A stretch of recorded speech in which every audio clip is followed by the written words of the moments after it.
What's going on, everybody? Hello. Hope everybody's doing well. Very excited in the interest in this show. It's hard to keep up with, I'm not going to lie. Thank you we're doing so our much best. to everybody that's donated. Yeah, we're it's a blessing. Thank you so much. grateful.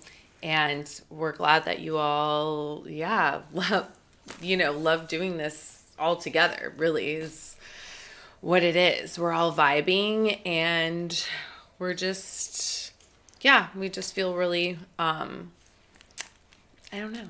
Grateful. Very grateful for all of you magical souls and that we're all on this journey together. And I know that it's going to take patience because, we're getting more excitement over it than I think we anticipated. So we can't do it for, 5 hours a day, unfortunately. So we're just kind of doing 5-6 charts a day. Yeah. And there's just kind of a running list going because there's excitement around it. This so Virgo rising has everybody. So that's what I think I want to emphasize. Like anybody that's donated with their information that wants their chart read, we absolutely are going to read it. It's just that, it's like we have a wait list going now. Yeah. But obviously I'm keeping track of who has in the order of donations and all of that. And we'll obviously send out, you guys will be notified when it's your turn for your chart, but even if you're just tuning in. I think what I'll do since the list is growing is when I do put the thumbnail up to schedule it so that you guys can all see that we're going live, I'll put the names of who we're going to read for so you know. Yes. And hopefully can make it. And if not, it'll be there in the lives to go back and watch. But yeah. Yeah, they'll always be on here. And I have, as of now, should I say who we have? Or I'll show who we're gonna do. No, I mean for after today.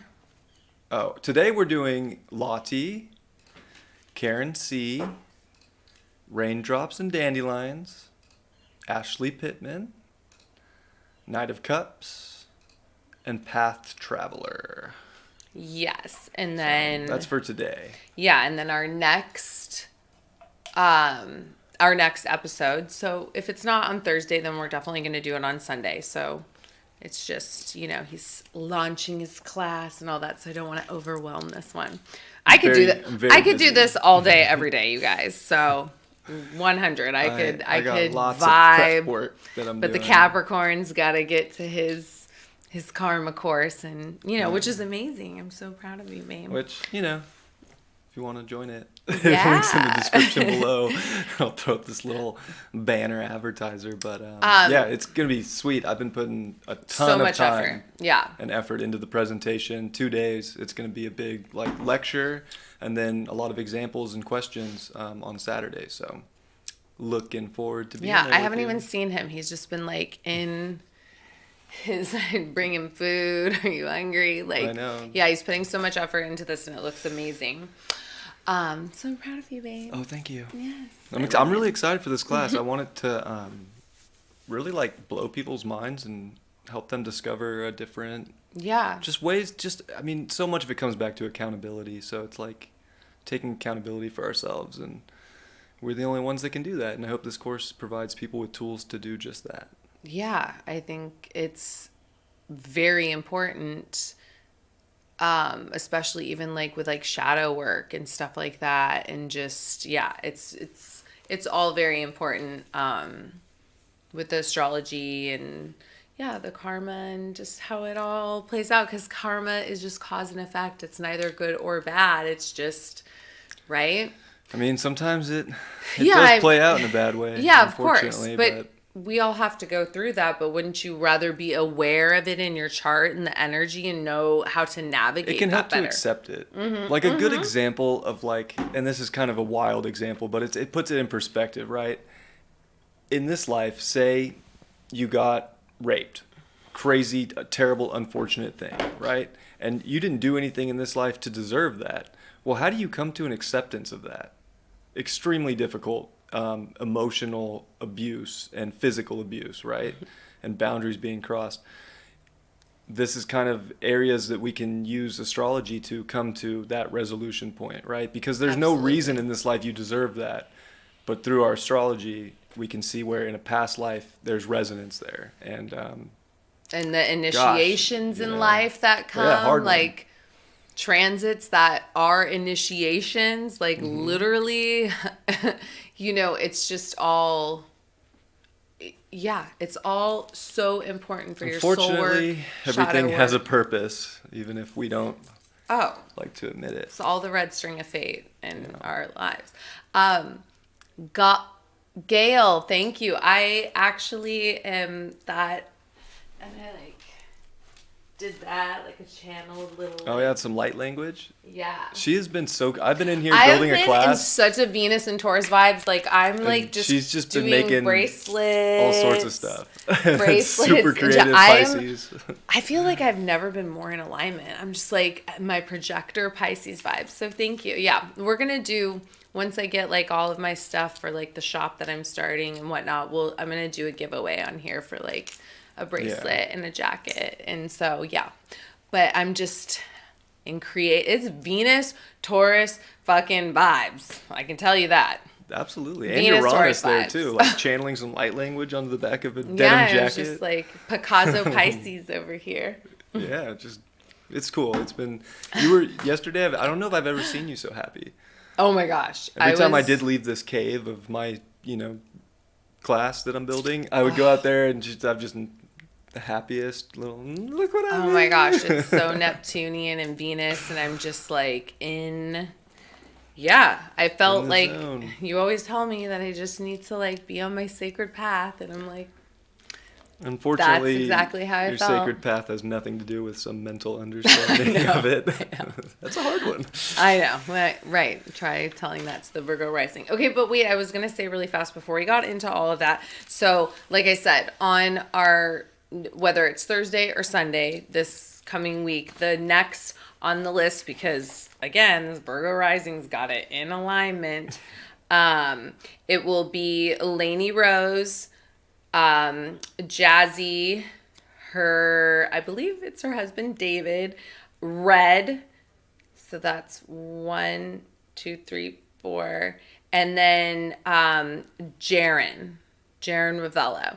And then moving forward, and then I cross them off. There's another day that's lined up after that. And then there's another day. But we'll try and do this twice a week. Right. It's even if, however the universe wants this donation list to go, it's just know that you are absolutely going to get, the chart. Yeah. And like I said, we're going to find a way, to notify and put it in so that everybody knows. And we're just so grateful. Thank you so much. And we're glad that you guys love this. We're not going to stop until you guys stop donating. Yeah, right. So until the donations run out, the show continues. So, and I just think that it's fun. We're all and even learning. After that, probably it'll keep going, but it's meant to. And we're all learning together, and we're just very grateful. All right, should we get started? So, without further ado, Lottie. I don't know if Lottie's in the chat or not.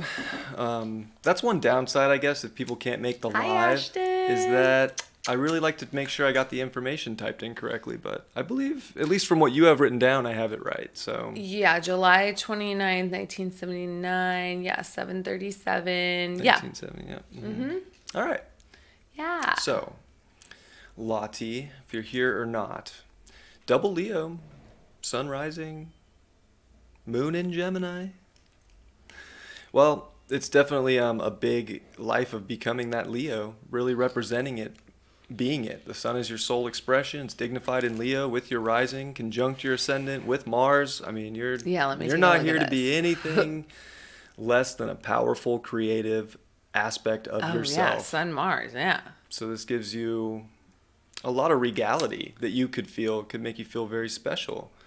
You do have Pluto in the second house, which Lauren has Pluto in the second house, and she could, probably speak to that one. But it's good to remember with Pluto in the second house that it can come with like a frog in a well syndrome, which basically means it'll find so many things that keep it comfortable and safe. And it's like a frog looking out of a well. At night, it's only going to see one portion of the night sky. Eventually, that frog comes out of the well and realizes, holy shit, there's a lot of sky that I didn't see before. Yeah. So there is something about you have to get forced out of comfort to grow and to experience and to, you know, develop new ways to form routine around self-confidence and structure, which hopefully is something you're very strong at. You are a south node in the first house in Virgo. You are Sun in the first, Mars in the first, Mercury in the first, Mercury Regulus. I mean, I wouldn't want to get in an argument with you. Like, let's just put it that way, Lottie. Like you're a powerful you're a powerful expression of a human, you know, expression of a soul, right? Absolutely. That's what you're here to be, and you're here to shine in that and to feel very confident. And you know, that's an issue with a South Node Virgo. It can hold a lot of, you know, guilt. This can be things from past lives. It can feel like you have to atone from things. Maybe it is that you have a very strong presentation of yourself and a voice. And, you know, there might be times where you look back and you're like, wow, why did I say these things? Or I didn't, you know, want to come across so harsh or demanding or even just passionate, right? Or abrasive. So you don't want to hold guilt for those things. You're here to, you know, North Node Pisces it with people in the 7th house. And, you know, that comes with a release, a surrender, making sure that you are giving yourself space at the same time. You do need to have space, be alone. But you also are here to merge and to do relationships. But they need to be like really beautiful relationships, unconditional love. You can, you know, look, you could judge yourself extremely hard with a South Node Virgo. And it's conjunct Pandora's box. I mean, that is a Pandora's box. Anytime you're judging yourself or others and identifying with judgment, you're opening up a box that's you're not going to want to identify with, and it'll make you feel less than the powerful Leo that you do have. So it's good to remember you got to let go, surrender, find peace, find that we're all connected, and it's not so much about just having everything. And with people, like, you know, you'll never fully be able to understand other people, but you're here to give it a good shot and to accept them as they are and to accept yourself as you are as well. Yeah, and it's interesting that she has South Node Pandora's box, and then North Node with Vertex. Like, it's like, the opposite. It's like really... Yeah, and that's where even the Vertex is weird. Because it's kind of like the North Node in Pisces. On like, Fulmahat. It's on the fixed star Fulmahat. So that's Archangel Gabriel. Yeah. Like, and what does Gabriel represent? Oh, don't ask me. Because I actually don't know. I hate the 4 Watcher angels, you know? It's Michael, Raphael, Uriel, and Gabriel. I mean, it's definitely healing. I think he has a lot to do with, like... Well, Raphael has a lot to do with health. Makes sense. Regulus and by Virgo. But... Gabriel is like, unconditional love. I'm not even going to sit here and try to explain what he is because they're all unconditional love. But we can go down an Archangel rabbit hole one day. I mean, I have so much information. I've got too much information in this mind. But Gabriel, be with us in this reading. Fulmahat, Vertex, North Node. Like, that's powerful to have that in the 7th house. So relationships are an important... part of, you know, your Venus, which is the planet of relationships, is also in Virgo, which is picky. It's critical of self very much in the 2nd house and the aesthetic, and it's with Pluto, so it intensifies your Venus so much. It could intensify the way you do analyze others and yourself, and maybe thinking that there has to be some kind of material backing to love or to relationships, when really it's just love in an unconditional form and acceptance of self and others. You'll find the right balance in people. It's just like it can't be so critical. It can't be so harsh. She's got Merlin on the Galactic Center. That is fucking powerful.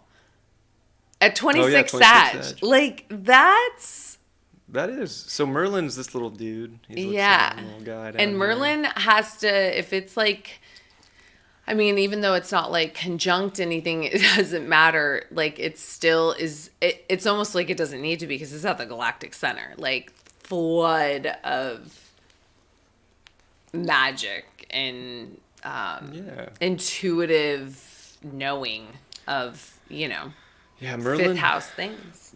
Yeah, which is love and creativity and self-expression, and in a very like big and abundant way. And I think that you're not here to like dull your light by any means. It's just at the same time, you can kind of overpower people or need people to recognize you in a certain way. And maybe if they don't, there's like a judgment there. But Merlin's kind of like there also with Eros in Capricorn. Like, I mean, it's just like, how can you be passionate from just your heart and not so much of like what you can get out of it? I think that's, important too. Yeah. Moon Gemini, so yeah, again. But Merlin is that powerful wizard in the galactic center, which is the Milky Way, the core of the Milky Way galaxy. So definitely stood out to me. There is something about that Merlin energy playing a big role in your life. It is trine your Mercury. You have a strong Mercury, and it's the ruler of your South Node. So like you got a silver tongue, you're quick wit, no doubt about it. Sometimes that's good. There's it's almost nothing like wrong it's with almost that. like making sure It's that needed.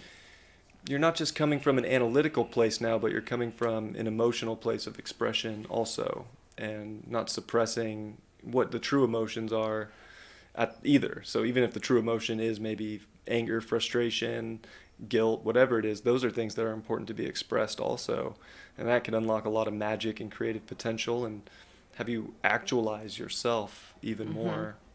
Yeah. Anything and else? I mean, her Mercury trines her Merlin, like exact. Yeah, that's what I said, Oh, okay, yeah. So there's something about speaking from a higher like wisdom too, instead of maybe just like this earthly, mercurial way. It's more of speaking intuitively. Yeah. Speaking from like a higher dimension. And that's kind of where even the North Node's saying like, how can you relate to people in the 7th house and in Pisces from a higher dimension, from a higher frequency of, spiritually connectivity, if you will. Yeah.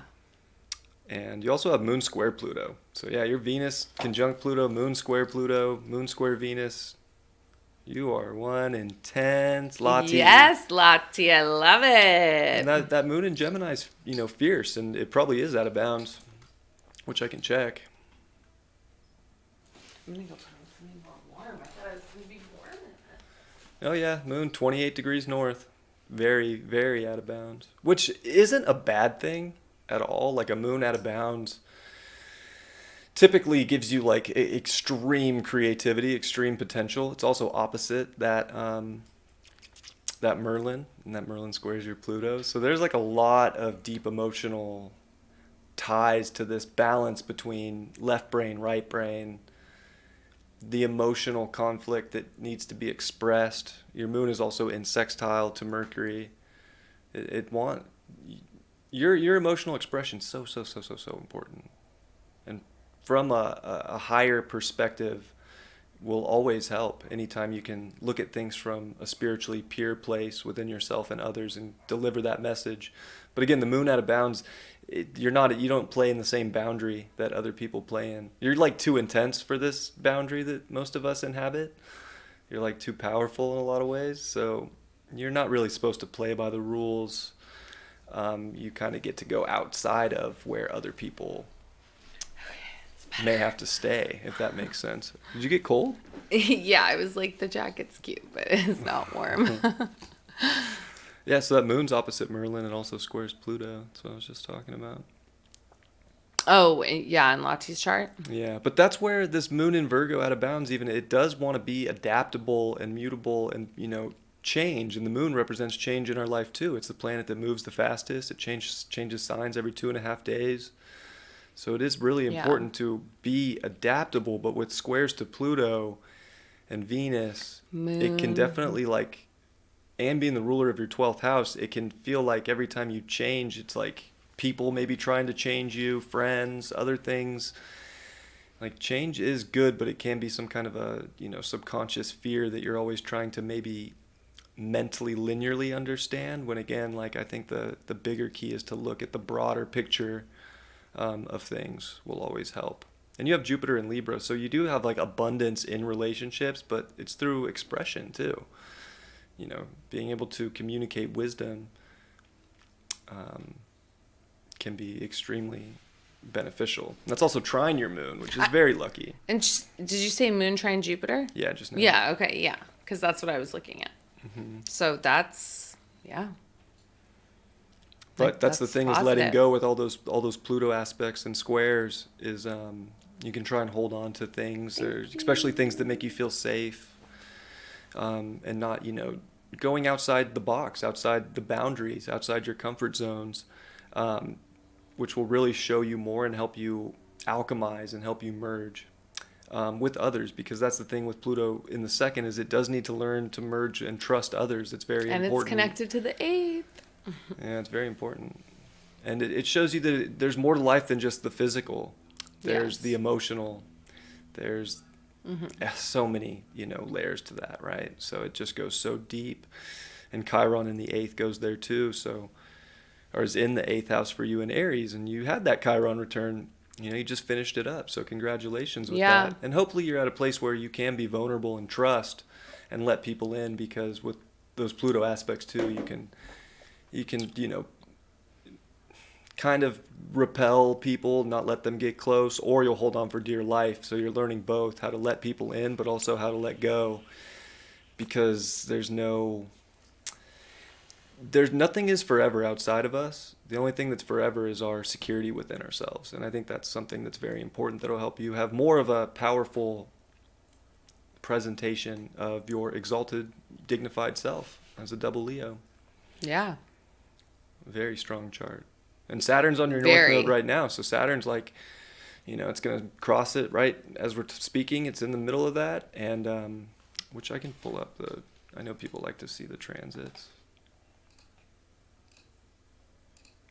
Corey, if you don't want to put it in the chat, then you can email, or you can email it to Bryan. Any of the other payment options like PayPal, Venmo, or Cash App, you can write in the description your information and make it private, and then I only see it. Yeah. But it will be live on this channel, so. Well, right. It's kind of up to you too if you want it to be seen or not. It will be seen. Yes. But like I said, you can either put it in now and I'll just screenshot it and then, put you on the list. Or you can email one of us it and then we'll do it. So either way. Oh, donation with Apple Pay? Babe, can I sit in this chair? Yeah. Okay. I from working out today, I cannot Here, take this. Stand straight. Perfect. Yeah, that's more in alignment for the Pisces. Not a whole lot of room back here. Okay. All right. So yeah, Saturn, like I was saying, it's heading towards your North Node and your vertex. So this is definitely a big, gosh, you just finished up that Chiron return in Aries, helping you find power in yourself, to trust yourself, to trust others. That's going to be an activation. Yeah, OMG. It's a big activation. You haven't had an activation like this in 30 years. It's going to be something Lottie, with relationships. So. Oh my gosh, you're right. Why did I not? I kept thinking of when the North Node, she's going to be in her North Node return. And I was like, that'll be a vibe. OMG. Yeah. Saturn, it's pretty much it could absolutely involve relationships. It's going to have to do something with 7th house. For sure. Yeah, and even the vertex, or not the vertex, but the North Node, it's ruled by Jupiter as one of the co-rulers. That's in Libra, right? Saturn just came off a trine to that, and we're about to get a solar eclipse opposite your Jupiter. So that's going to be at 29 Aries, right? So you're definitely getting a lot of activation to North Node, 7th house, relationship stuff. Maybe beliefs are changing about people. Maybe they're changing within yourself, finding your own balance and alignment, and maybe expressing that wisdom that you do have in that area of life up until this point. And then the vertex is going to It has to do with people usually, especially in the 7th house. Oh, it's going to be majorly activated. I mean, again, yeah. Piscean, like, gosh, I mean, it goes a little bit everywhere in Pisces. Yeah. Either it's bringing someone that's very structured and put together and in a spiritual way and in alignment with you, or it's Saturn's showing you where that isn't in alignment for where you're supposed to go, and you got to make decisions to end that. You got to keep us up to date, Lottie, because I had Saturn on my vertex, and was... and your moon is getting squared by Neptune right now, Lottie, so it's hard to see completely clearly. Things are a little messy. I feel like things can definitely feel a little messy. They can feel beautiful depending on what's going on in your life and what's going on with relationships. I think that's very important. Especially in a whole sign perspective, you just had Pluto come into your 7th house for the first time in your life as it ingressed into Aquarius. So, yeah, that could definitely be, hitting quick and hard. Pluto can sometimes, right when it comes in and right when it leaves, show itself the biggest. Other times it can be in the middle. There's no exact time for that, but often any ingress like that can show itself quickly in our charts. And it's important to know. Also, Pandora's box is chasing Saturn down, so you're going to have Pandora's box on your North Node on your vertex. Again, with Jupiter, which rules your 5th house, love, romance, creative potential, creative self-actualization, showing yourself, being strong, courageous. These are all important things too. So, thank you, Corey. I got it. Thank you. So, definitely something to keep an eye on. And Venus is going to be on your Saturn while you get that Saturn North Node at the same time. So this is quite it's interesting. Like a major activation. It's definitely like saying, hey, you've learned a lot of lessons up until this point in your life. Are you going to repeat similar things, or make sure that things are really as structured as you believe them to be? Or the belief around what was, permanent, or the structure that you wanted to commit to within yourself and others, is that really the thing? Maybe it has to do with, some day-to-day, some routine stuff that's out of alignment that needs to get dialed in. And again, with your South Node in Virgo and the Virgo in your chart with Venus and Pluto, you definitely know if that's not good, if that's not in alignment. Again, this isn't about judgment and like maybe a harshness, but this is about you being a queen and having rulership of your life in a way that you're going more into the Piscean sure part than the Virgo part. That fits, and everything around that fits as well. But wow, you're in a very powerful time, Lottie. So please keep us updated. Sending you so much. And I'll say one last thing is that your North Node's also disposited by Neptune, which is in your 4th house. Right? So that we're also thinking maybe family home stuff could be in the alignment with what Saturn's trying to kind of North Node you to. And have you really like step up in a Piscean way, in a beautiful sort of compassionate way, but still in a with a self-authority of what might be restricting you from your destiny, your true fulfillment of life at this point. Absolutely. Amen to that. Yeah. Yes. Someone asked, how do I inbox you? I don't know how to answer that. Is there an inbox? Well, you can email me, Bryan at fixedairmoon.com, or Instagram, which I haven't even looked at my Instagram today. I have no idea how many DMs are in there. I've been busy. It's probably easier just to email. But anywhere I'll eventually see it. Or you can also email me livelovemakeup@live.com. And then I always because I'm keeping track of all of this. But either one, you can just email. It's just easier that way. Mm-hmm. So who's next? So much love, Lottie, and keep us posted. Karen next. C. Karen C. So hopefully Karen's here. Yes.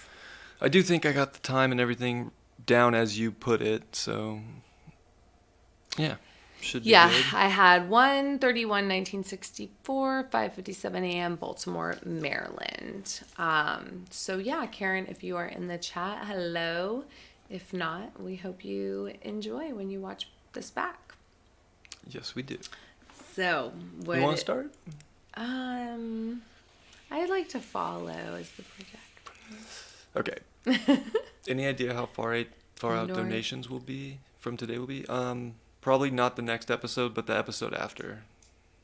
So yeah, so we have. We're not going to do any more episodes this week because I have my class, but next week we'll get 2 done. And after that, we will be out of town the week of April the 10th not through until the 17th. The 10th so through the 17th will be. We won't be town, doing this show, but that's in like 2 weeks. But then we'll continue when we come back. We're gonna do it on Sunday though. I don't think so. Oh, okay. Yeah. Because I'm teaching Friday and Saturday, and I'm going to want a day off, to be honest. Gotcha. I'm sorry, guys. I want a day off. It's okay. Don't be sorry. We're going to absolutely get to everybody. Divine timing. But, of course, like, what this is, it's very important to both of us. So, absolutely. Yeah, next week we'll do 2 episodes. And so, whatever days those are, like we said, we'll put out the notifications, but we'll have whatever one of those days are. We already have, I think it's 5 charts, maybe 6, but I think it's 5. And then, whatever donations come in, then will be it'll be next week as of now. Yeah. So, yeah. All right. So love you guys. Thank you. Yes. So, Karen, gosh, Moon, Pluto, we got some major, like, Pluto people in the chart or in these lives. Love it. Yeah, so very intense, very emotional. Pluto is extremely emotional, and the moon is our emotional body and our not so much it is our feelings. I think Venus is a little bit more of our feelings, and the moon's more of our emotional response to feelings. Is more along where I'm at with it. Some may disagree with that. But it is still this very deep emotional need for comfort and security. And especially in the 8th house, this is usually somebody who really does want to, not only wants to in this life, to go further into emotion, go further into whether it's passionate connection or merging with other people, but it also wants to go deeper into the whys. Like you could be, especially in Virgo, just hyper focused on the why in life, like the super investigator, Karen. Like, and even with Uranus there, your moon is between the 2 most, Neptune's not there, but 2 of the 3 outer planets. So your emotions are out there in many ways, and they're so deep, but really it's not out there, it's really in here. But it comes with like wanting to know more about maybe astrology, maybe about the mystics, the occult. And really with the moon and Pluto there, you've already been doing, whether it's astrology or alchemy or mysticism, magic, any of these, types of traits, you've been there before, right? So this is not, you could have very witchy qualities to you, if you will. Ooh, yeah. And a very, very potent, Moon, Pluto, way of getting what you want too, knowing how to, even if you're not casting spells, there's something about just knowing internally and emotionally Moon, Pluto vibe. How to cast a spell to maybe get what you want. It's important to not use that for, really manipulative things. Like, of course, like it's good to know how to attract. That's something you're good at, but making sure that it's not, overly used for overpowering anything. You have a South Node in Capricorn. Lainey, we just did your chart. We just did it. Oh, yeah. Oh, no, we did Lottie. Oh. Lainey's actually going first next week. Oh, gosh, I'm getting confused here. Oh, my gosh. I'm getting confused. We got you. Okay. It's just you're first next week. You're first, yeah. Or, when we do the next show. Yeah, because I have, So. Yeah, Lainey. Okay, gosh, I'm sorry, because I got confused with Lottie. But yeah, Karen, South Node Capricorn, you've... Oh, Karen is in the chat. Oh, awesome. Outstanding. Yeah. Good. So remember that South Node Capricorn, like you've already climbed to the top, especially spiritually in the 12th house. You've figured out the hierarchy of kind of like what God wanted the people to know in many ways. Or maybe even it was like witchy or spiritual or an astrologer. Like I would say that you've built some kind of a business around spiritual practice in the past. And that's why in this life you probably do resonate with it dearly, whether it took you a long time to remember that or not. It's there. It's also making good trines over to the moon and Pluto, and then the North Node in Capricorn sextiling. And the North Node in Cancer is actually, your moon disposits that North Node. So being in good aspect to that with Pluto is extremely powerful. It's like you're here, you know how to take responsibility in the world. You know how to, show up and maybe get things done or build a business around spirituality, whatever it may be. But did you actually... it reminds me a little bit of like spiritual bypassing in some ways. Like, were you actually paying attention to your emotional life? And I think that's why a North Node in Cancer is saying, like, you have to really build a routine around your own self-comfort and taking care of yourself and nurturing yourself. Maybe your own like motherly instinct. A Moon-Pluto conjunction could be a very intense relationship with the mother. So it's possible in this life you had a very intense relationship with your mother, and you might have had to take care of yourself from a young age, and that was like a manifestation of the South Node in Capricorn. That you could have played victim. Your South Node in the 12th can want to be a victim at times to circumstances and be like, yeah, I'll just do it, even though I have this shouldn't have happened to me, this, that, and the other. But you're here to like really be that self-nurturing, factor in your life on a day in, day out basis, and build routine around giving yourself that comfort and that love and self-nurturing, even in the body, your health. Like, you have to take care of yourself. You're here to not just, I guess, it's interesting. South Node in the 10th, it could just kind of want to not pay attention, not, float around, escape in some ways, maybe escape into reality of Capricorn, escape into work. But it's not so much about just work. The 6th house can represent work too, but it's more of like, how are you helping? How are you being nurturing and supportive? I feel like you have like nurse qualities to you on a high expression of Venus that. opposite moon. Yeah, Venus opposite moon and Venus opposite Pluto. So that's the thing, is that your Venus is in Pisces and it's exalted there. And it's with Eros. Like, you do desire, the fairy tale, the passion, the magic of other people. Absolutely. But really, like, it's more about finding and accepting that within yourself, because you can maybe work so hard to try to please other people or have some status with people that you forget about the trust and the love and the, and the magic that is just within you, feeling safe and secure. Merlin. Isn't your Merlin in Aquarius? My Merlin is conjunct my moon at 24 degrees Yeah, Aquarius. I mean, she has it with Saturn, but that's it's Lucifer. Oh my gosh, with Saturn. Whoa, Karen. Yeah, so she's got Merlin up there with Atlantis. Oh, okay. In Libra. Got it. Okay. I'm still learning the glyphs on the solar fire. Oh, dang. Yeah, Karen. Yeah. So Karen, it's interesting, like, right, we talked about some of these, like, manipulative qualities. Lucifer, Saturn can be some of that, too, to where it's trying to use people to get what it wants, especially in the first house, or to get what makes it feel passionate. And that's like a lower, vibration of it. A higher vibration is that you have your strong passions, and you can work hard, and you can dedicate, but it's doing it for a cause that really helps humanity. It's doing it for a cause that builds friendship, that builds connection, that is exciting, right? You're in Aquarius, Sun, Mars, which make quincunxes to that Pluto and that moon. Oh, yeah, and a quincunx, that is... It's weird. I have moon quincunx Pluto, but it's like it's a sensitive psychic. Which, I mean, really, she has a yod with Mars, Jupiter, Mars 14, Jupiter 14, and Pluto at 13.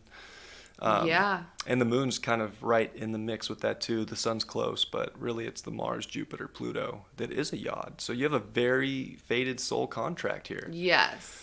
And it's weird, and it can feel like, why did this happen to me? Why me? Again, it's not the victim. Like, this is about embracing every circumstance that shows up in your life. Thank you, every Neri. relationship, every connection, every merger, and finding self-nurturing and self-soothing through it, which, I mean, there could have been some hard instances in life, but I think you have the resilience to bounce back from anything and to, be adaptable enough to really keep going forward. Like, I feel like you have that thing that picks you up every time, and keeps you going.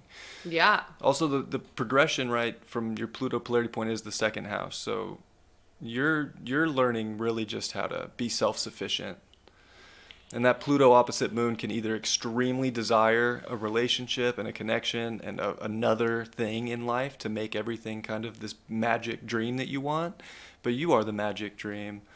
It's important to remember that. And even Chiron in Pisces, that's a hard one too, because people with Chiron in Pisces can feel like they got slighted by the universe, like God didn't love them, and therefore I don't have, I don't deserve abundance, I don't deserve material things, I have a fear of material things. And you're not here, you don't need to feel that way. If you do feel that way, that's part of your evolution, is to really embrace confidence and sense of self in a really beautiful way, that nothing's out to get you, even though you could have a fated enough life that it feels like something is always out to get you.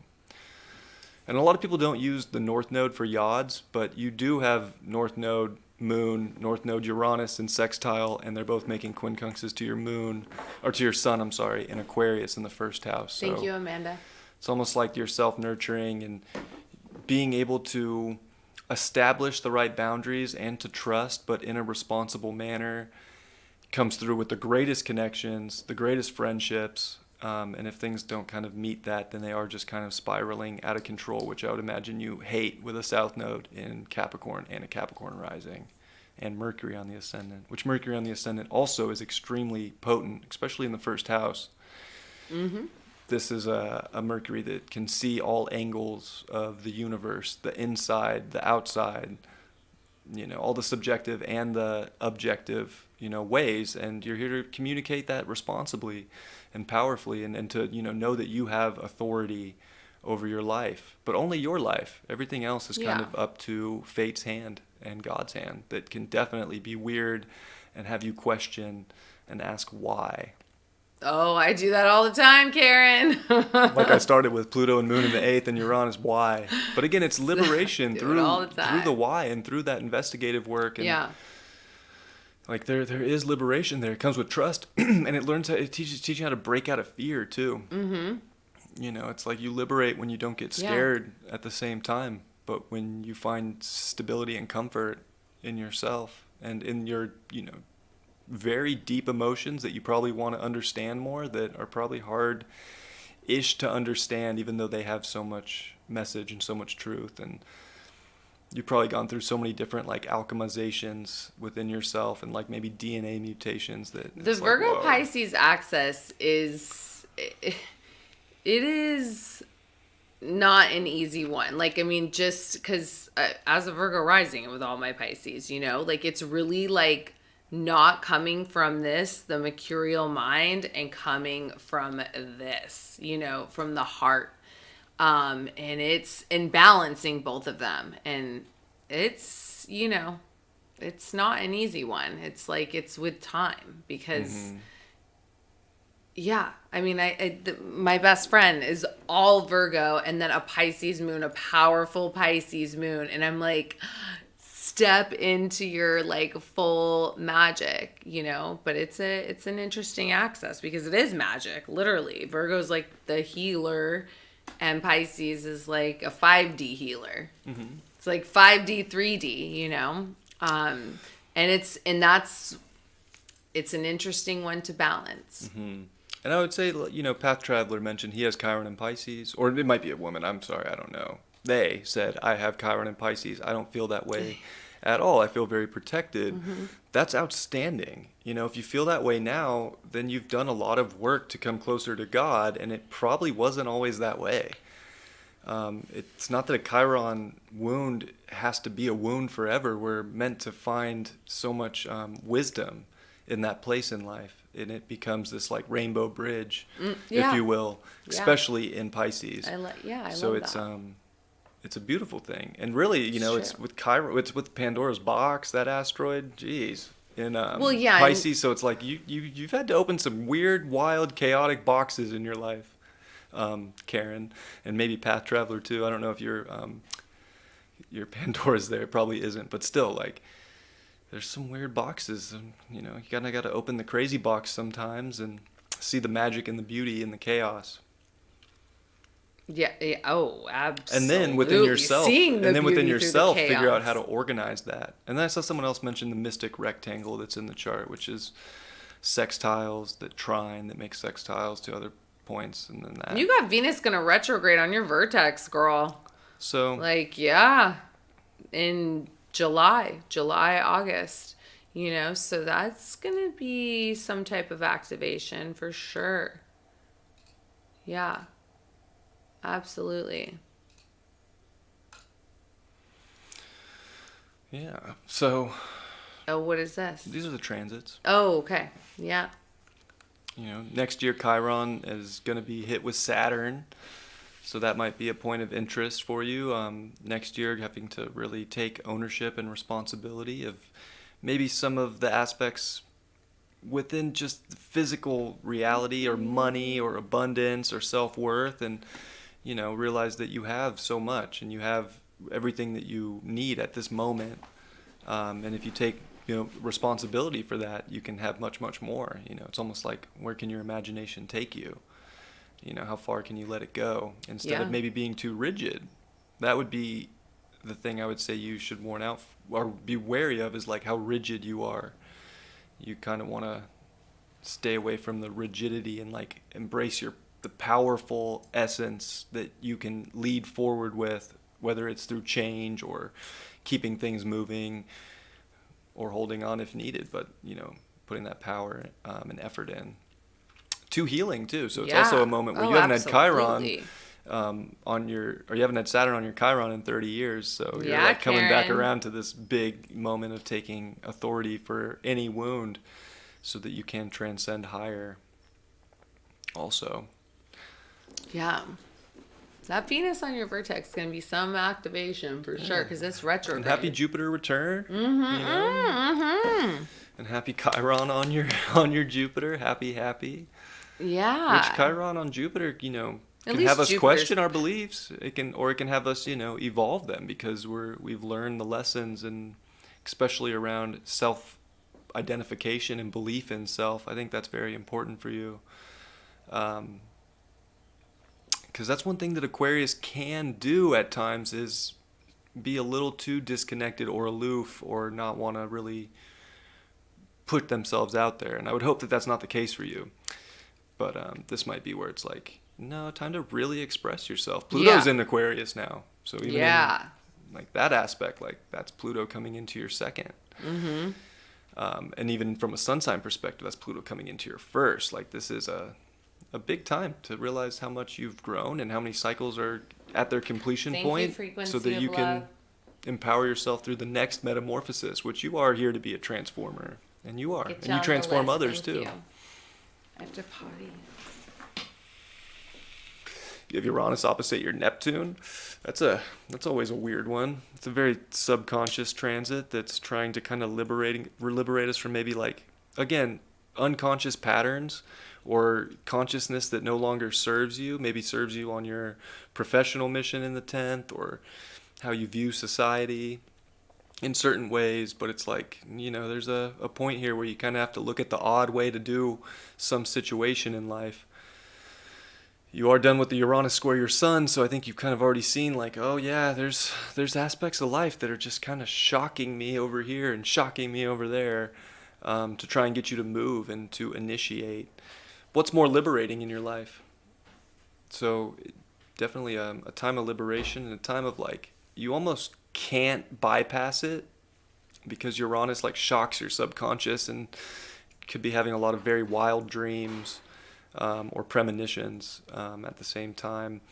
And Pisces is also intercepted in your second house, and with Saturn there, Neptune finishing up, like there's definitely something about worth and value, money possibly, but it's definitely time to see clearly about whatever's going on with your own inner security and your own inner self.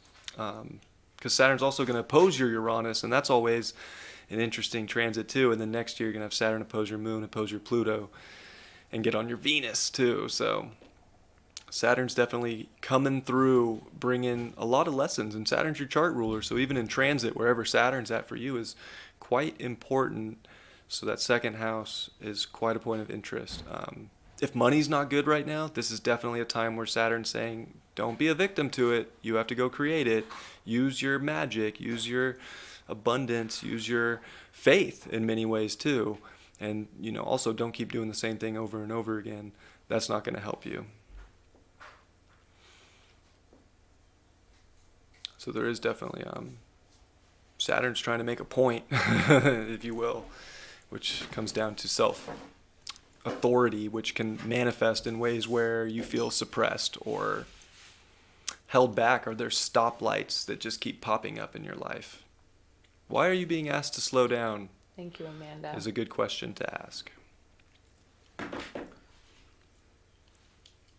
Oh, Mars North Node's coming up here in the next couple weeks for you too, though. That's a great transit, Mars North Node. That's something that you can really use. That's like where, maybe start something, maybe some routine or some practice that really does, take care of you and make you feel good. You'll win. Like you'll come out on top every time with Mars North Node. It's not always comfortable, and especially, Mars in Cancer's trying to be comfortable, but it's also a little agitated. Your emotions are trying to get you to make that, take that leap and get that W in life right now. So you definitely want to take it, if you will. Yeah.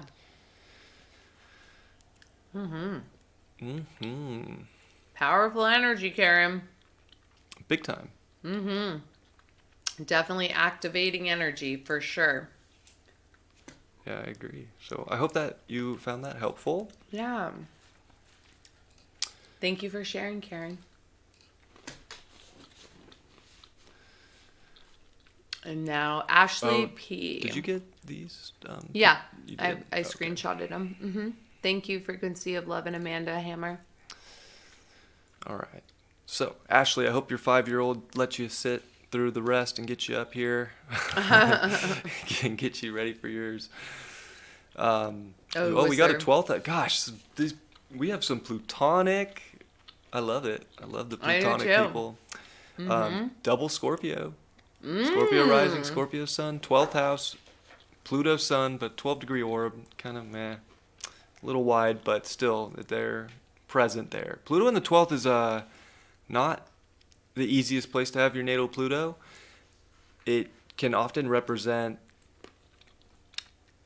Well, gosh, it can represent a lot of things. Ghosts? It can potentially represent someone who has committed suicide in the past, has tried to literally escape reality that way, or, it's a very soul karmic. that's, potentially just didn't want to be a part of physical reality. Really psychic, just lost though. in imagination, maybe just spirituality, but it is a soul that's been going very deep in how to merge with a higher power for a while.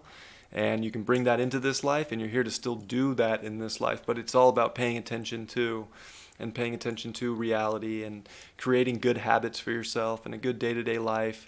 And, to always keep the faith. What happens a lot with Pluto and the 12th people is they lose faith, or they have some kind of beef with the universe or God, almost like they're like, I can't believe you sent me back here again. Or that because they you're like feel really like completing a final the evolutionary divine. cycle. So yeah, it is like, gosh, I was done, and you weren't, because you escaped the last one, unfortunately. And oh my gosh, and it's in maybe Scorpio. took the easy way out. I know somebody that has this, and she has a very paranormal synchronicities. Oh yeah, this is visitations in your dreams. Yeah. Could be from family members, relatives, aliens, multidimensional beings, your higher self, your guides, all sorts of. Are you a medium? You could be. Yeah. You absolutely could be. It is very, very, very psychically attuned if you choose to accept it. There's something about Pluto in the 12th people that don't want to. Fear too. They don't want to accept it, and they'll try and run from it. What happens too is like when you do run from it and you do lose faith, you can often. The universe will put you through cataclysmic events to snap you back into reality. It almost gives you no choice. It kind of represents a weak immune system, if you will. So if you're straying too far from the path, and from what you came here to do, it'll say, here's cancer, or here's, this dilemma, or here's this. And it makes you start to take care of yourself and pay attention to maybe what you put in your body or what you're doing on a day-to-day basis. And also to pray again. Like pray is extremely powerful. I was gonna say having spiritual practice, right? A sacred ritual or something like that is, I would say, it's mandatory. Oh my gosh, you have a beautiful imagination. It's deep and it could be dark. I mean, it could go dark. It definitely could with Scorpio. It could be very intense. But this is it's not a bad Phoenix thing. Rising. It's just, what do you do with it? What do you do with that creativity, that imagination? That's what's important with the polarity to the 6th house. And even Taurus. Like, how do you really build something of value that can be a value of how you provide service or how you are, giving service to the collective? And you are in this great healing axis of the 12th and the 6th. So I think you're here to bring so much of this spiritual wisdom that you do have to the collective in some physical manner. That's Thank you so much. important. So, go into your imagination. Your gifts are in your imagination, but they're Josie. also, if you're not doing anything tangible with them, it's not serving you or anybody else. It's just kind of lost in the abyss, if you will. Yeah, I mean, I don't know. That 12th house stellium is, wow. You got Mercury conjunct Merlin. You might talk to Merlin in your dreams. I don't even think that okay, that makes sense, Ashley. I mean, very nice. Of course. You can transform people's psyche, their lives, all of that, through, and it probably actually helps you too. I mean, that is powerful energy in the 12th house, but right, it is too, because you can feel everything. Yeah. There is no boundary there either. So when patients come to you, you can almost feel what is going on and diagnose them from a more intuitive standpoint that you do want to with the 6th house back up with the analytics that you've studied and that got you to that profession. So that's outstanding, but it's almost like there's something more that goes on to why you can do that, and to do it at probably a very high level, and it's a much more alchemical, deep, intuitive nature that plays a huge role in that for you and helps you understand them, and also brings a lot of compassion as well. Yeah, and Vertex in the 8th, Cancer. Oh, another Virgo moon. Yeah, another Virgo moon. Yeah. Same degree too. Well, same degree as the last person. You and Karen. Or it's Karen's. Moons Pluto. are conjunct. Moon, and Moon, Pluto. Mm-hmm. You guys might be lifelong friends from this life and another life. Who knows? Maybe seriously. Now you just know. Yeah. You also have South Node Libra, right? So that's another, big point for you is relationships. Mm-hmm. It is people. Mm-hmm. It's building, a defined structure and having boundaries at the same time. The 10th house does deal with boundaries and limitations. The 12th house has 0. So it's important that you learn that it is good to have limitations. It is good to set a certain amount of boundary. And it's not so much about, again, the professional career. That is something you're good at and you will rise to the top at with your South Node. But you always got to remember, too, the family. I love that you were hanging out, watching this video with your 5-year-old. It is about, family life, home life, how to be strong and independent, also with an Aries North Node, and to not be, so swayed by the opinion of society or people, but to really build your foundation in your home and kind of be the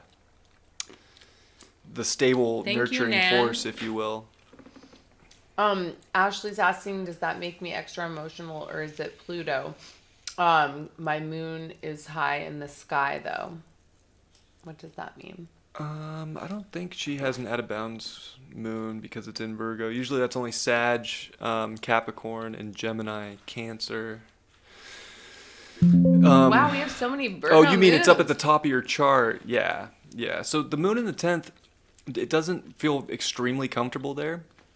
And you could feel like you really have to perform some duty in this life. And it's probably because South Node in the 10th, Moon in the 10th, you were probably a doctor in a past life. Like, I'm going to be honest with you. You probably did. You were important. People came to you. You were a necessary part of society at some point. And it probably was in like mental health or psychology or something of that nature. And again, like I mentioned, like I don't know if I mentioned it, but Pluto in the 12th could also be reliving a past life in many ways. And I feel like, honestly, when I look at your chart, it's very possible that might be the case.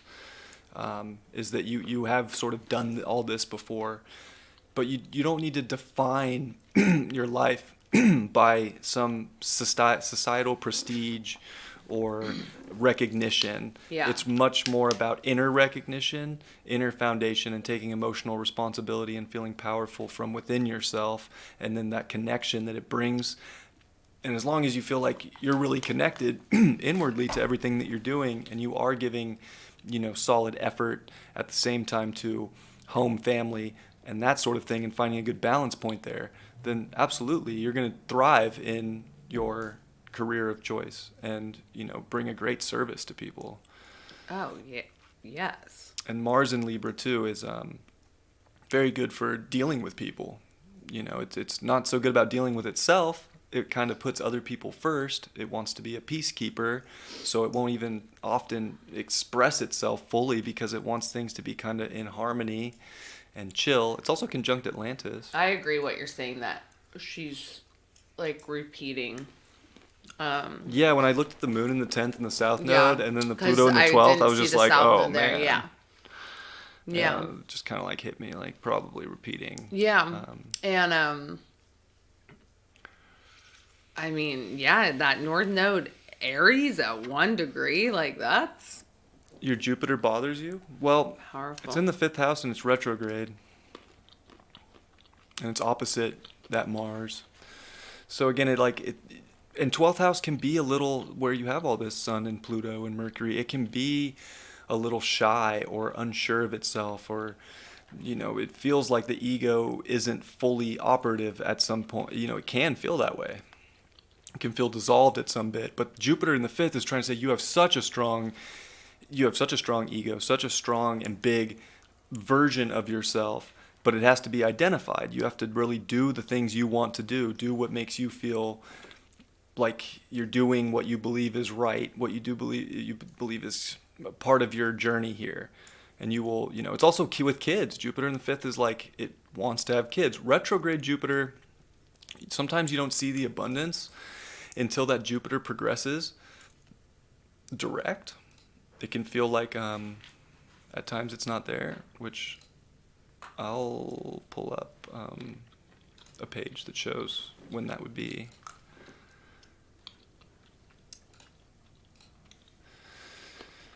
No, wrong page. So your Jupiter stationed direct when you were 29 years old. So when you were having your Saturn return, not too long ago, right? Not too long ago, because you have Saturn in Sag. So in like 2017, that was a big moment. And you have Jupiter and Saturn trine. So you had Saturn, your Saturn return coming in to trine your Jupiter, and your Jupiter progressed direct. Thank you, DJ Dra. So again, that's about the time that you had your son. How funny is that, right? You said you had a 5-year-old. My son's a Sag, was born in 2017. It probably was where you hit a North Node point here and a Saturn kind of change of belief and change of identification, because you became a mother.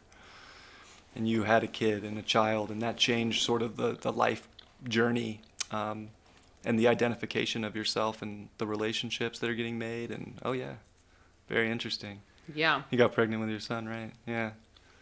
So there you go. There you go. So yeah, it's funny you brought up that Jupiter, because it played a big role there. And also Saturn came through and sextiled your Mars, which rules your fifth. It rules your fourth house with, out intercepts and like a whole sign. So it also brought family, child and family and home, more home life. You probably had to take time off of work to be pregnant, to have maternity time and maternity leave. So yeah, that was a little shift there. I think it was necessary. Hopefully you embraced that fully, because it's often our Saturn return that when we do embrace the changes, so much fruition comes from that. It's often when we repress that a chapter has ended in our life, and we repress the new story, that we start to see not so much a karmic fruition, but we start to see maybe a harsher sort of karmic reality that Saturn can bring. Don't worry, DJ Dre, we're gonna put you on the list. Thank you so much for the donation. Thank you to everybody for the donations. So yeah, very interesting. Yeah, you're powerful, Ashley. But again, Jupiter in Aries is about like knowing, because Jupiter is I know. So it's like you have to know yourself. It's very important to know yourself and your own philosophy, your own belief, your own creative everything, and to know that you can really do it. And that's part of your North Node in Aries too. Like you have to be able to do things. You don't want to be codependent or reliant. You have great people skills. You're a great business person. You would probably be a great lawyer, in all honesty too. You'll try and find the balance point and the fair point in everything, but at the same time, it's not negotiating and it's not fair if you never say no and you never actually express how you're feeling. Like if you feel like you're getting the short end of the stick, but you'll just say, no, it's fine. I'll do it for you. No, it's fine. I don't need that. No, it's fine. Like actually, your abundance comes from when you take the leadership role in your life for what you want and you pioneer your direction. So I hope that's helpful too. Yeah. Very powerful chart.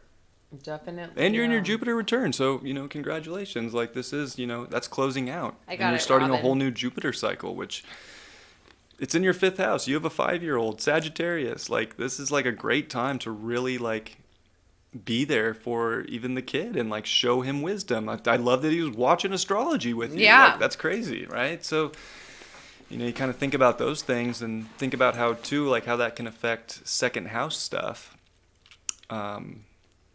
At the same time, like it could feel like maybe it's affecting money, maybe it's affecting other aspects of life that make you feel safe, but really maybe it's about a new way of believing in what safety is.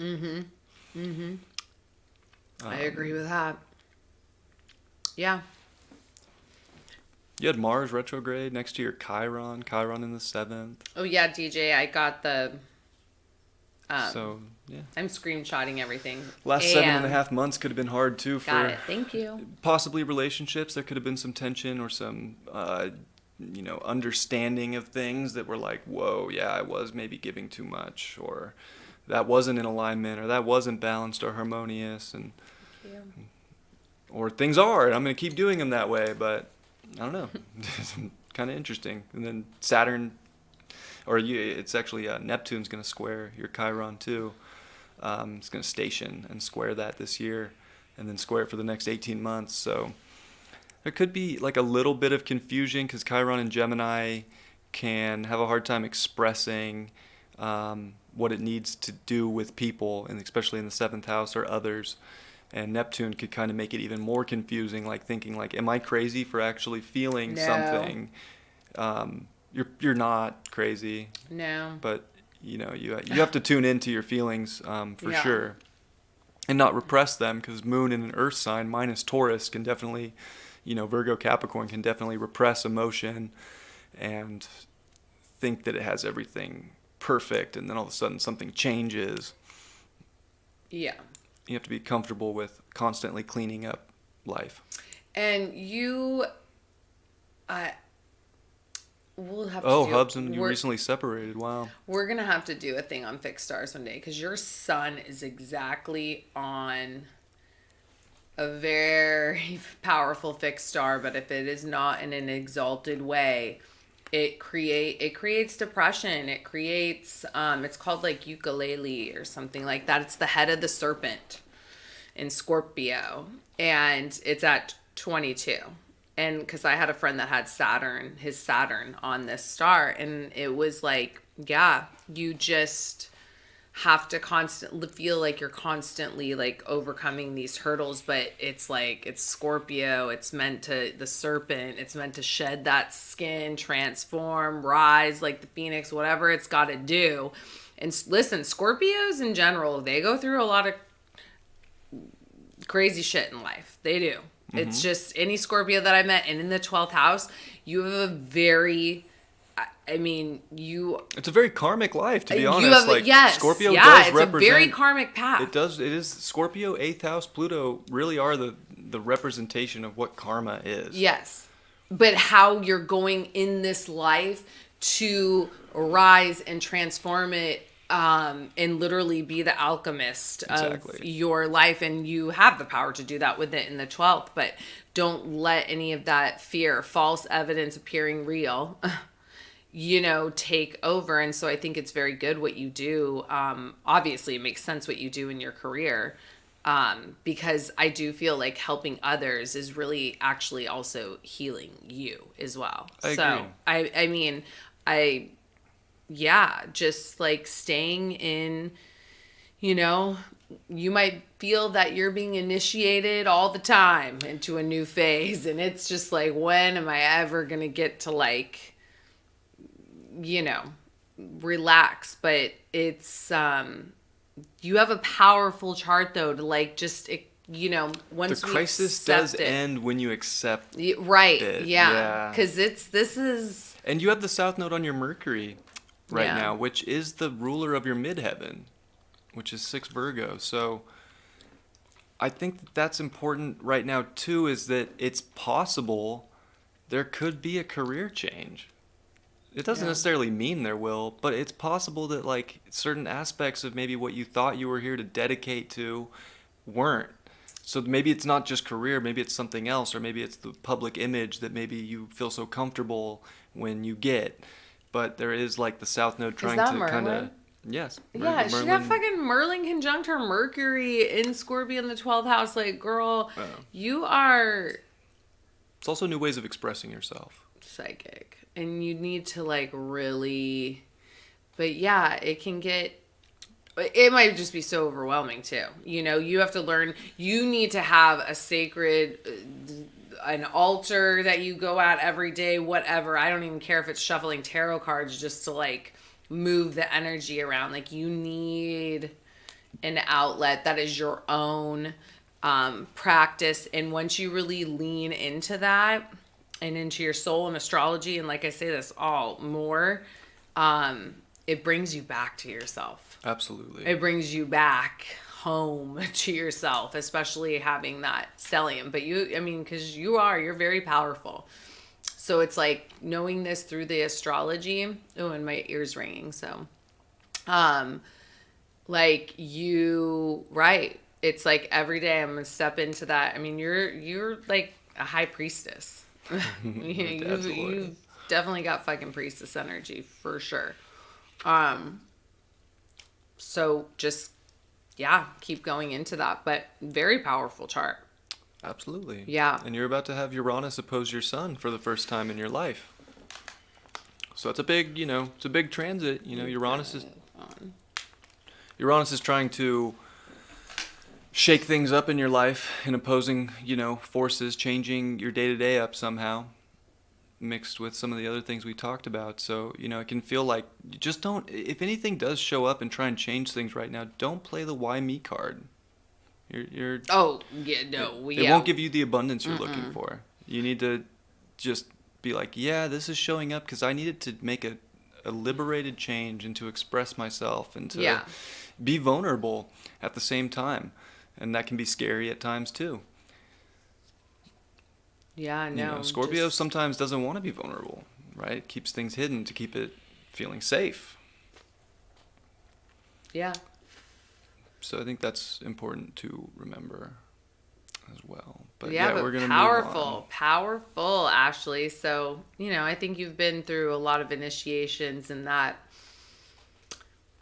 you just keep, right? It's like you get your wings every time, right? Every time an angel, what is that Christmas story? Something sings, it gets its wings. It's like you're this life is all about transformation but also like magic and an alchemical level, and really like tapping into your magic. 100%. And then it's like, then you will feel this inner peace and safe in all of that. Because this is like, you're probably like a witch in a past life. You know what I mean? Like, you've got major abilities. So tap into that. But yeah, thank you for sharing your chart. Yeah, thank you so much. Yeah. And for everybody in the chat. You're coming up on your nodal return in the next 2 years, and it's Aries, so like it's you're safe to be independent. Like, it's okay. Like, you're here to figure things out for yourself and your family, and to be a powerful force in your life, and to realize that. Yeah. So, start creating some spells, or I don't know. You need, like, mirror work, and because that's, who knows? You might have like a part-time thing as a past life regressionist or a medium or something. You definitely have that ability to let people go into that. Absolutely. And trust me, past life regression should be like all over the place, like accessible for people, because it's so healing. Your gift is like taking that strong magician within you and that intuition and being able to like prove it analytically. Like Dolores Cannon type shit. Yeah. Yeah. So let the universe guide you. Knight of Cups. Knight of Cups, which is like my favorite card in the tarot. Is it? I must say. Oh my gosh, is that Rider Waite? That's my favorite deck. I love the Knight of Cups.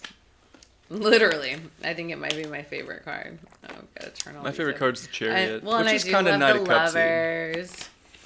Knight of Cups does have a similar like Chariot vibe. Oh my gosh! Knight of Cups is right behind this guy. Oh no! I'm Satan. The Capricorn. Love that. Love me some Knight of Cups. All right. Hold on, now I'm gonna sneeze. Not today, Satan. Not today. All right, Knight of Cups. Well. You got Pluto in the 5th. That can always feel pretty special. Feel like you have a special purpose. Very strong, very identified with itself, usually with the ego. With the creative nature, you can definitely kind of put yourself on a pedestal, which your soul wants to do. It does want to put itself on a creative pedestal, or even just a knowing the self in a very deep, passionate, strong way. It's also in, Libra, which is generational, but it deals with understanding people too, which is the polarity point, the 11th house, where your Venus is in Pisces, where your Chiron is in the 11th house in Aries also. It's learning that everybody's special, right? Like, you are special. You are here to create and to feel very strong and passionate and loving and, regal in many ways. But that other people are too, right? So it's always coming back to like, we're all special and unique. It's not just about you.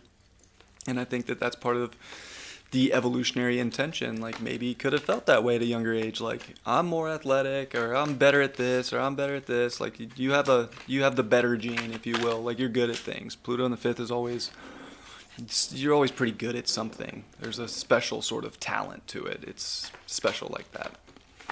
It also puts a high emphasis on maybe children, maybe relationships that involve children. Maybe there could have been something that came back in that life, or from a past life into this life as well.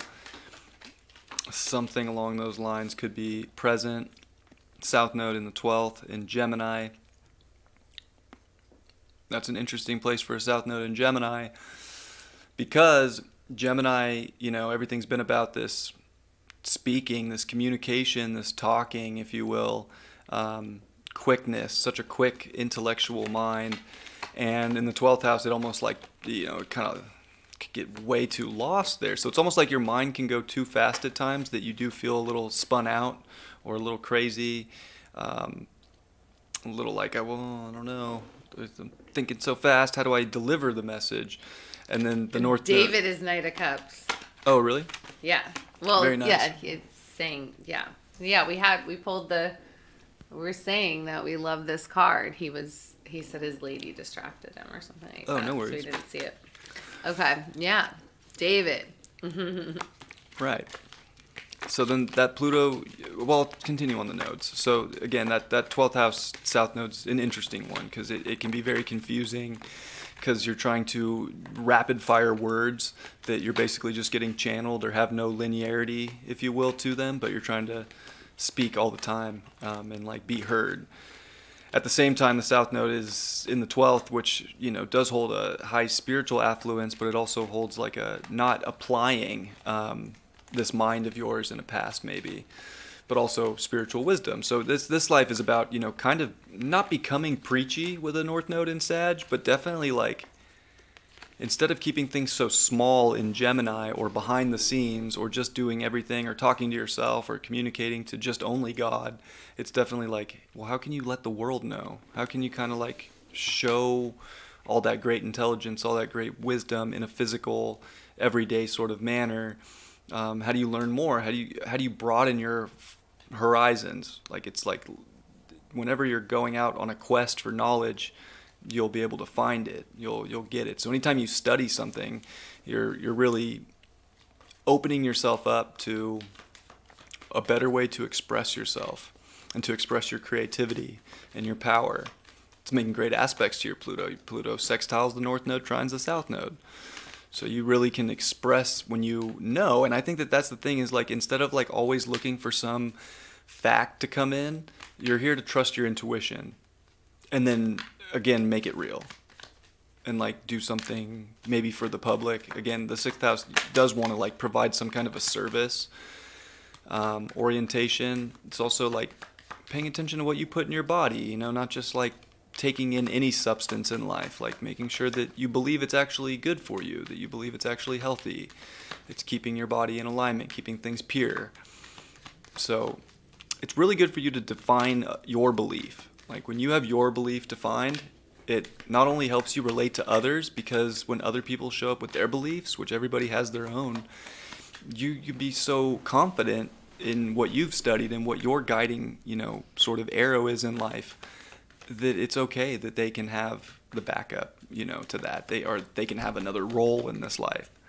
So I think it's remembering, which you could be good at with a South Node in Gemini, is that everybody has their own truth and their own beliefs and their own subjective way of living or communicating with the universe or God.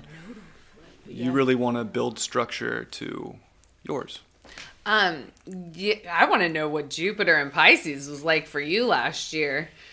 Yeah, and I would say a horrific breakup a few years ago. That, oh my gosh, what just came to me? Wasn't he in a nodal flip? Right? Would have been a nodal flip, because wasn't the North Node just in Gemini like 2 years ago?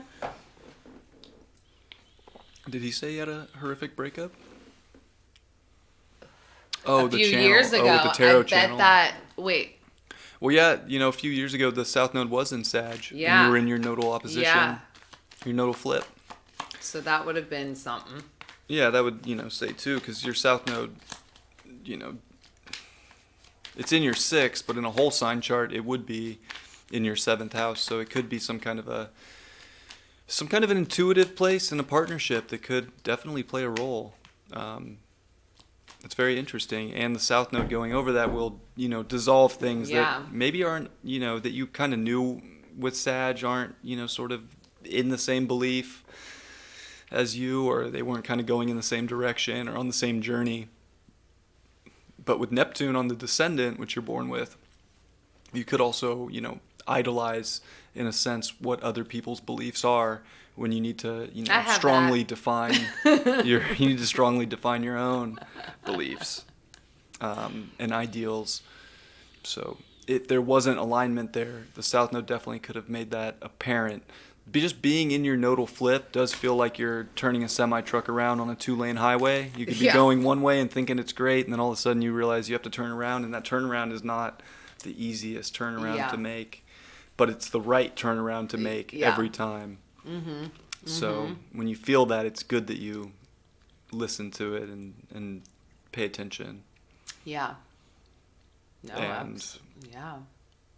I mean, more Pisces. Then you had a Jupiter You got Mercury in Aquarius.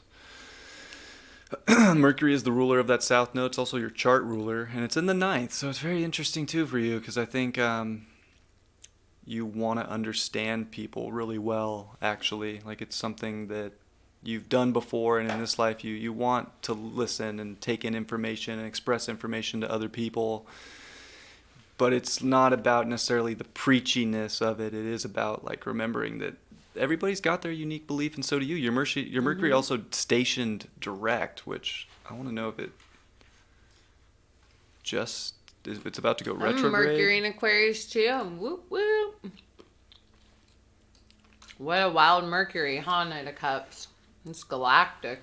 Oh yeah, so your Mercury just stationed direct when you were born, 21 hours before you were born. So your mind. It's like coming out of a. It's prominent. Yeah, like it's a big. That's a dream. A big one. Oops. That's a big one. It's like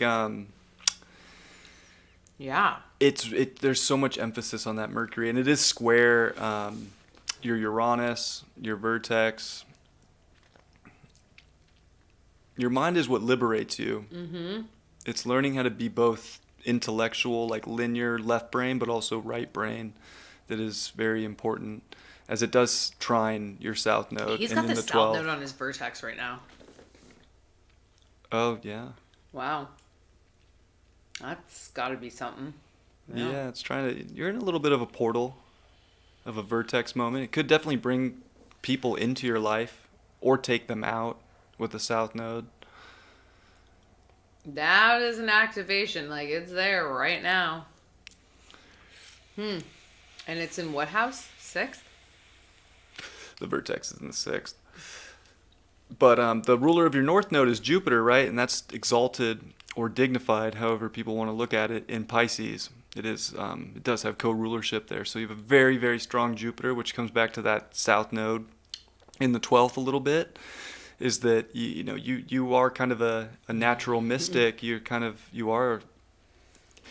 do know how to heal. You're a healer, right? You're a shaman, if you will. Yeah.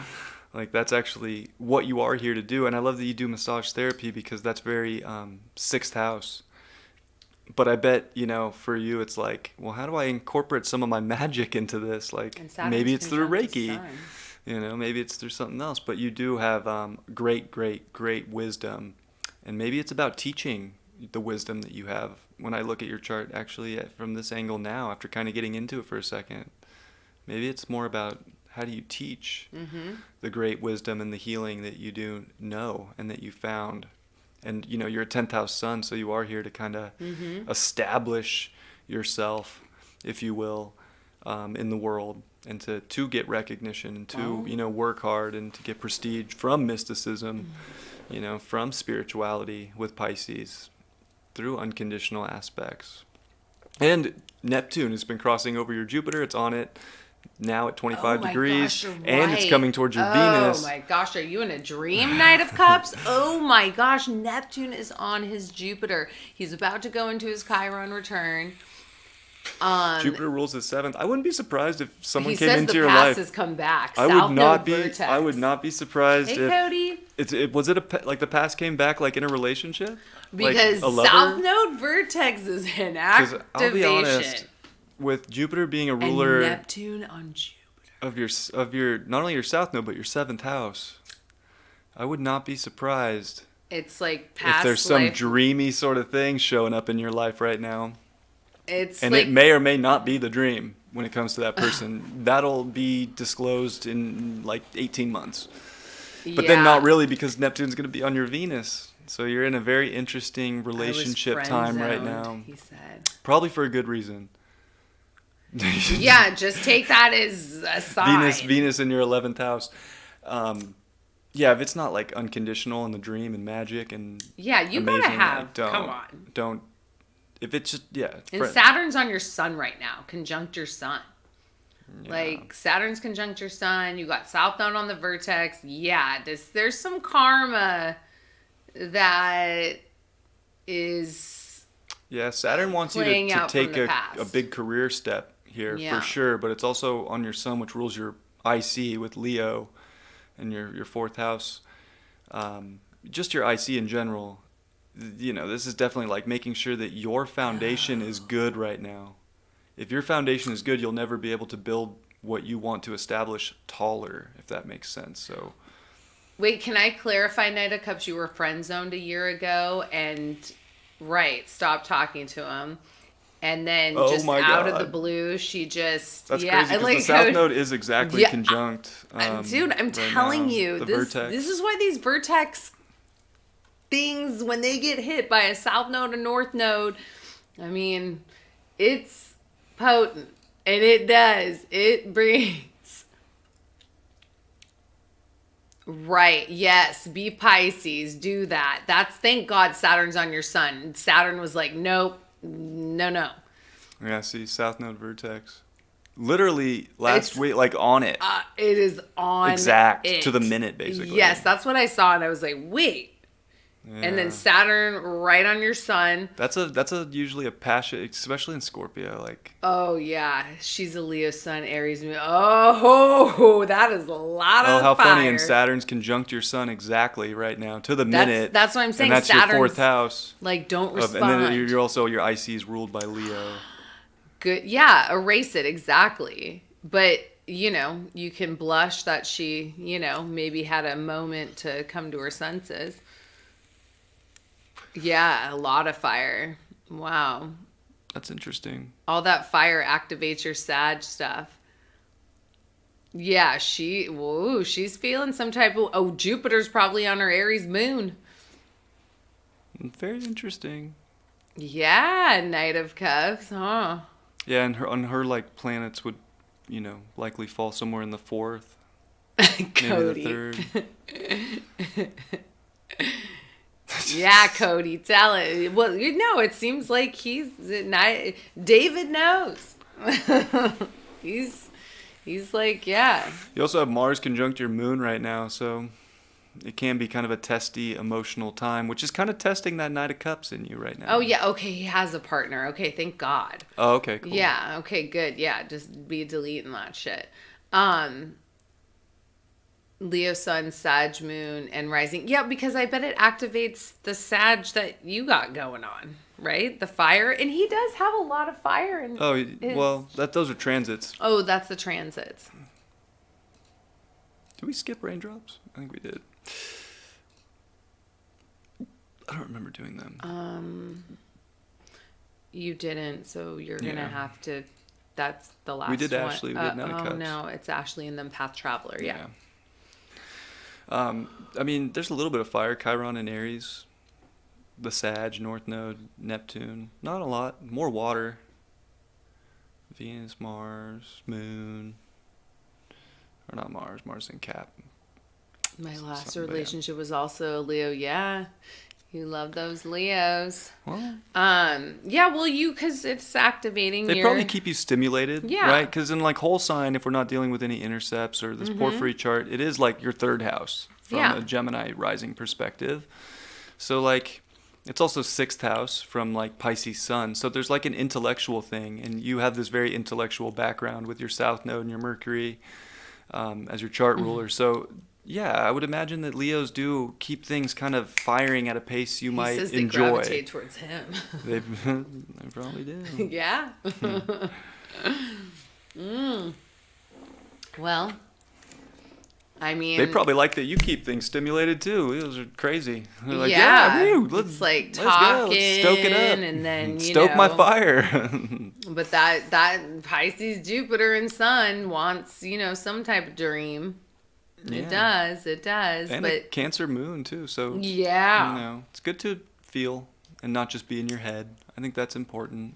and to act and to know that things change. Maybe identity changes at times. It's okay. Yeah. Be that Knight of Cups. Moon in the first is so Knight of Cups. It is. Energy. You're right. So hell yeah. It is. Knight of Cups. Wow, that was thank you, Energies of Gaia. We'll put you on the list. Thank you. Next year you'll start your Chiron return too, so remember that you're really finding who you are. Like you've done a lot of, you're hitting that 50 year mark, and this is where you have done a lot of the work about finding who you are and how to relate that to society, and it's powerful. So embrace that you're here to, serve the collective in some way, and that you don't have to lock yourself away to do that. You kind of want to be present with this next part of your life and establish like probably some kind of a healing modality that you're here to really share with the world. To nurture people and uplift people, and in your own radical way too. You have Moon trine Uranus. Yeah. So that's like your emotions are all over the place, and they're deep, like, and they're crazy, and like you're never gonna feel like you're getting the most out of reality if you're not letting those emotions kind of shake you out of comfort zones. They're kind of meant to, and you always establish new comfort and power and excitement through that. Also, your Aldebaran rising, which is Archangel Michael rising, so that's very potent too for it's like it's about integrity there, right? So, and your 10th house sun. So anything that's out of your spiritual integrity will flourish in this life. Yeah. No, 100%. Like, yes, you are, Nuri. I will put you in after the show. But yeah, I've got everybody in alignment for the readings moving forward. Yeah. It's not for tonight, but will be for next week. Mm-hmm. Wait, I was going to say, okay, so we have to do Raindrops and Dandelions, and then our last one is Path Traveler. And you've been so patient, Path Traveler, but we accidentally... You almost didn't make the cut. We accidentally skipped Raindrops and Dandelions. And Lauren came in, she's like, Path Traveler made the list today, right? And I was like, no, it actually cuts off right here at Knight of Cups. And she was like, you got to put Path Traveler on. So I was like, yeah. Okay. So Lauren had your back. Well, and we, like, again, we weren't, that's where my Virgo rising had to kick in. I was like, we're so grateful for all of this. And, we just love doing this. So we didn't know that, it would. On the list? Yeah. Mm-hmm. Nope, I got her. Okay. So, yeah, it's just, yeah, we're just so grateful. And we love doing this with all of you. You know what I mean? Like, because we're all learning. Because, like, when I'm looking at other people's charts like this, too, I'm like, oh, yeah, because I don't use this program. So now at least I'm, like, kind of getting familiar with solar fire. So I'm learning with all of you guys as well. So it's just like, we're all in soul family class. We're diving into our soul. So Raindrops and Dandelions. Double Libra. If you are in the chat, hello. If not, you can come back and watch it. And we are going to, you're welcome, Path Traveler. Yeah. So, Raindrops and Dandelions, if you are in the chat and you want to tell us your name. But either way, we're gonna do the damn thing. Go, babe. All right. Thank you, guys. Lots of first house, double Libra. Big part of your life is this cycle of learning this new identity, and it deals with relationships. It deals not only with relationships, but it deals with the balance between yourself and others.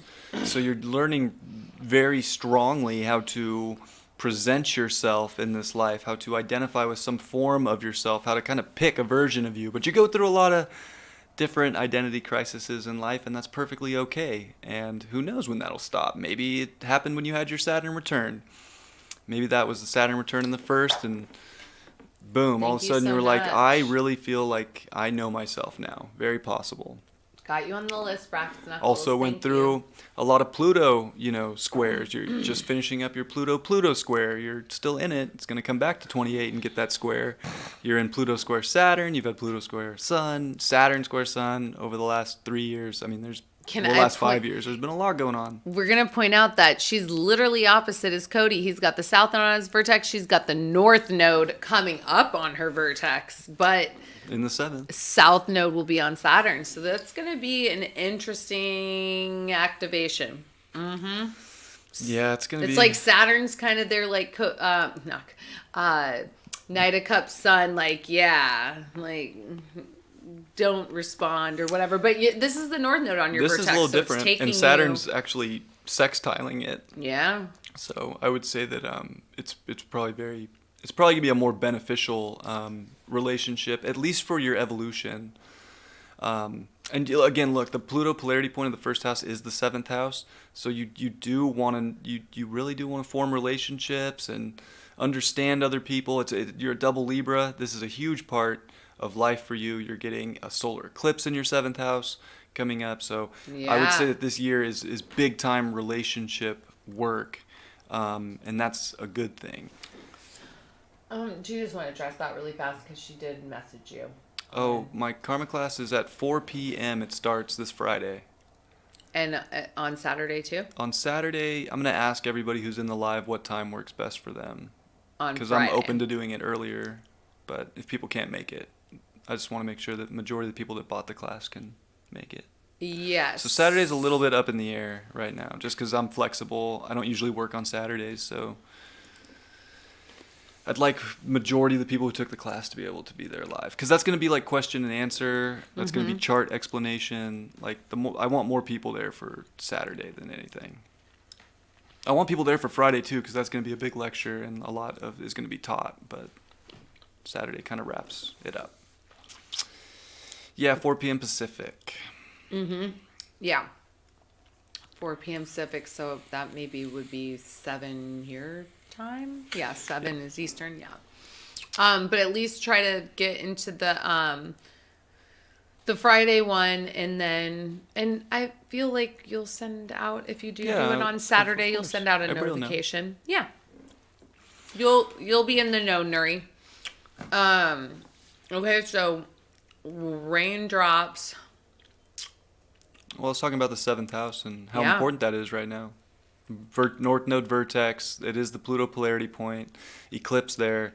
This is definitely a big moment of relationships and relating, and even your Venus, which is your chart ruler in Virgo, is getting trined by that North node, and you have that trine your vertex too, and Mars is in the mix. This is like, you don't want to block yourself from this. You don't want to be too picky. I feel like this is actually the relationship, whatever's trying to show up is probably the relationship you need, and it's probably going to be so beneficial for whatever reason in your life. It's important. So be very open to people. 11, 11, 11, 11, 11, 11, 11, 11. Is that normal? Very Libra rising. Oh my gosh, to have 11-degree houses. Except for the 4th house and 10th house. They're a little bigger. I know, but that's still like really, I've never seen that. It's because Mountain View is in California. It's up in the Bay Area, and it's kind of in the middle. So the closer you are to the center of where the equator is, or not really the center of the equator, but the center of the tropic of, like, from Cancer to Capricorn, from the middle of that to the top. So like people with Alaska are gonna have wonky houses. I just see a lot of 11s. To me, I'm just saying that is like some synchronistic, like, I don't know, it's magic. It's decently rare. It just depends on the latitude you were born. But then even like that and like, what is, wow, I don't know. It just means that it was a very equal day. It was a very Libra day that day, which Libra does. That's when things equal out. The sun, right? Equal dark. We come into Libra, we start fall. It's equal day, equal night. Yeah. So Libra gets that often. And like, look at the midheaven. It's pretty much exactly, that's the midheaven's when the sun reaches it's the peak point of its apex during the day. So yeah, because everything was so Libra'd out and balanced. And Porphyry's house system takes the ascendant to the midheaven and divides it by 3, the degrees. And that's how it splits these up into equal thirds. We're all learning. Well, I don't know. I'm definitely learning something new right now. So a little off the chart topic. I know, but still, I don't know. The 11s are standing out to this Pisces in a very raindrops and dandelions. You, I don't know, have a lot of magic in your chart with all that synchronicity. I don't know. I agree. Yeah, yeah. Okay, continue, babe. I'm sorry. I just had to point that out. I was like, I have never seen that. Okay, but Libra. Right. So, South Node in the 3rd. Again, this comes back to communication, your mind, expressing yourself. I mean, you literally could have been a preacher in a past life, teacher, a lot of these qualities of really knowing, and wanting to deliver the information. Because Sag knows in the 3rd house wants to express and deliver and understand others, but also tell others with Sag at the same time. So it's definitely, you've gone and experienced and traveled. It could be, maybe that you were a little bit of a loner. There is part of the South Node, having a South Node in Sag, that could be kind of a vagabond, kind of a traveler, not finding a home, just traveling the world, whatever it was. Like you could have been kind of on the go, doing your thing, going to different communities, sharing wisdom, sharing knowledge. And, this is a life of relationships are so important. You're a double Libra, but it's also like not Crystal. Just having this truth and maybe only wanting to express just that, but learning from others. North Node in the 9th, like other people do have a lot of information. You want to acquire that information. You want to have stimulating talks with people. Yes. And your right brain can be moving so fast because you have a highly developed intuition, a highly developed creative mind, that it's hard to put these things into words in this life and to balanced and harmoniously kind of express yourself, which I think is a big part of maybe why you have like a Venus and a Mars in Virgo, which is in the 11th, which would be like really wanting everything to be so perfectly delivered in a way, but it's okay if things come out messy sometimes. I think that you don't want to get too caught up in any, an expectation or will people believe me? Like you're here to believe yourself. Yeah. First and foremost, like you're building this very strong identity and self in this life, but you are here to relate that with other people and share the information and not be too hard or critical on yourself. Your chart ruler, and it also is your sun's dispositor, is Venus, and it's in its fall position. Venus doesn't want to be in Virgo. It's like where the goddess has to go to work. And where it also can, again, it always seems to bring up guilt with Virgo or feeling less than or some kind of a martyrdom. At times, not always, but it gets so picky, and it's so picky and judgmental with itself that it doesn't see the beauty in everything that's around it. So remembering that there's so much beauty around it, you're kind of here to put in the effort and the work this time, though, to relate to people without just casting a judgment right away. Mars-Venus together is an extremely creative aspect to have in your chart. It is feminine energy, masculine energy coming together. When male and female come together, they can make a baby, right? It's a powerful creative force. So this creative force is about something real and tangible, and it's about people and connection and how to use your ideals and, in sort of a wild kind of genius way. Because I do think your mind is very in depth, especially intuitively, but it can be a struggle to deliver the message at times, but you are here to deliver the message in a linear fashion. Also, your Mercury's in the 12th house, which again can kind of make you feel like you're speaking, but you're not being heard. You have Saturn in the 1st. Often people with Saturn in the 1st don't feel like they get the authority that they want in life until after their Saturn return, which you've had. So like this is really where it's like, no, I deserve to have my authority. You kind of have to take that for yourself and not be like, well, it's not perfect enough. It's not beautiful enough. What will people think? Don't worry about that. You're not here to do what everybody else is doing or to please people. You're kind of just here to do you in a very strong, intense fashion, whichever identity you are at right now. And that's how you find good relationships. That's how you find, really positive connections that are mentally stimulating, that are real and physical and, going into a future with you. Shocker, she's got Atlantis at 11. Yeah, this 11 is like, bam, boom, boom, boom. Atlantis at 11. Huh. Yeah, even a 16-degree sun makes a 7. So 7-11, very spiritual numbers. Love me a Slurpee from 7-Eleven. 7-Eleven. Nice. Moon, Jupiter, and Sagittarius. Yeah, you were probably some crazy traveler in the past. Just free bird. Free birding around, doing whatever. That is a very abundant thing to have, though. But again, Jupiter is an amplifier in our charts. So with the moon, yeah, that can be very beneficial, especially when it comes to expressing your emotions and your wisdom. But it can also be just like so much emotion. You want to learn how to not control or suppress emotion, because that would be Saturn negatively in Scorpio, where it's trying to like use your emotion to maybe manipulate or get what you want. And it's with Pluto. It's more about just finding a lot of abundance within yourself at the same time, because it's second house. So it's like, how can you expand your relationship to yourself? And Uranus is there too. So it's Uranus, Jupiter, Moon. Like, definitely not here to just do what everybody else is doing. Every time you do what everybody else is doing, you're not going to feel like you're valued. You're not going to feel in balance or harmony. And you're going to feel like you're just following somebody else's, book, like a Bible, which you could have been very inclined to at a young age with a South Node Sag and a Jupiter, the ruler of that South Node in Sag. Could have found a lot of security in religion, but it's possible you've maybe broken out of that at this point because, well, you're here on an astrology channel. So, like, again, you were always, if you were religious in this life, it has past life ties, and you were definitely meant to, like, liberate yourself to come to your own values and beliefs in this life and to build a very strong emotional base there. Yes, Red, we did get that. Yep, I've got you on the list. You're all locked in. And Cody, I see so many synchronicities on a daily basis that I don't even give like meaning to it anymore. It's like, yeah, like the synchronicity stalker. Like, you should see my phone every time. Brian's always like 11:11. I'm like 111, 222, 333. Like, all the time. It's just, to me, I'm like, oh, magic is just, it's just magic. That's all it is. We're in alignment. Yeah.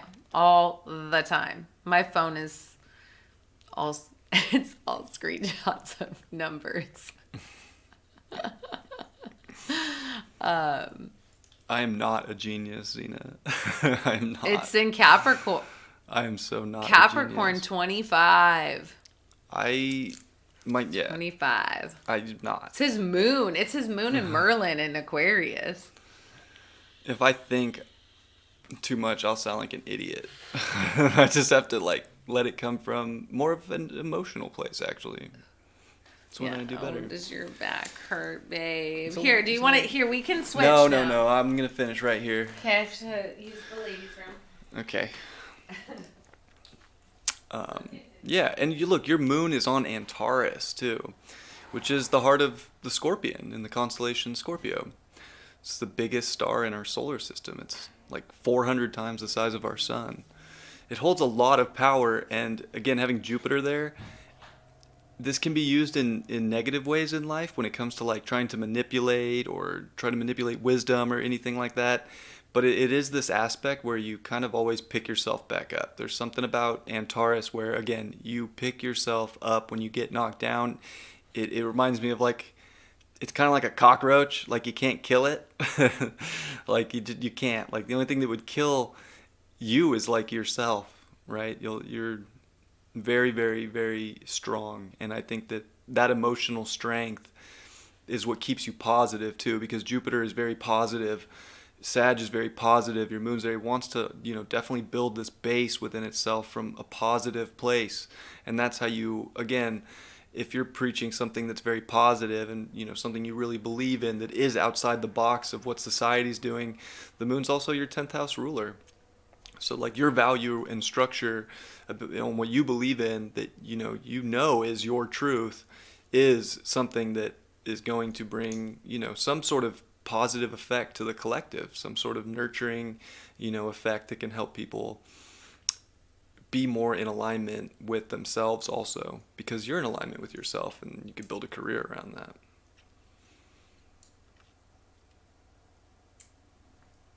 So yeah, South Node Saturn, kind of interesting. I'll pull up your transits and talk about that.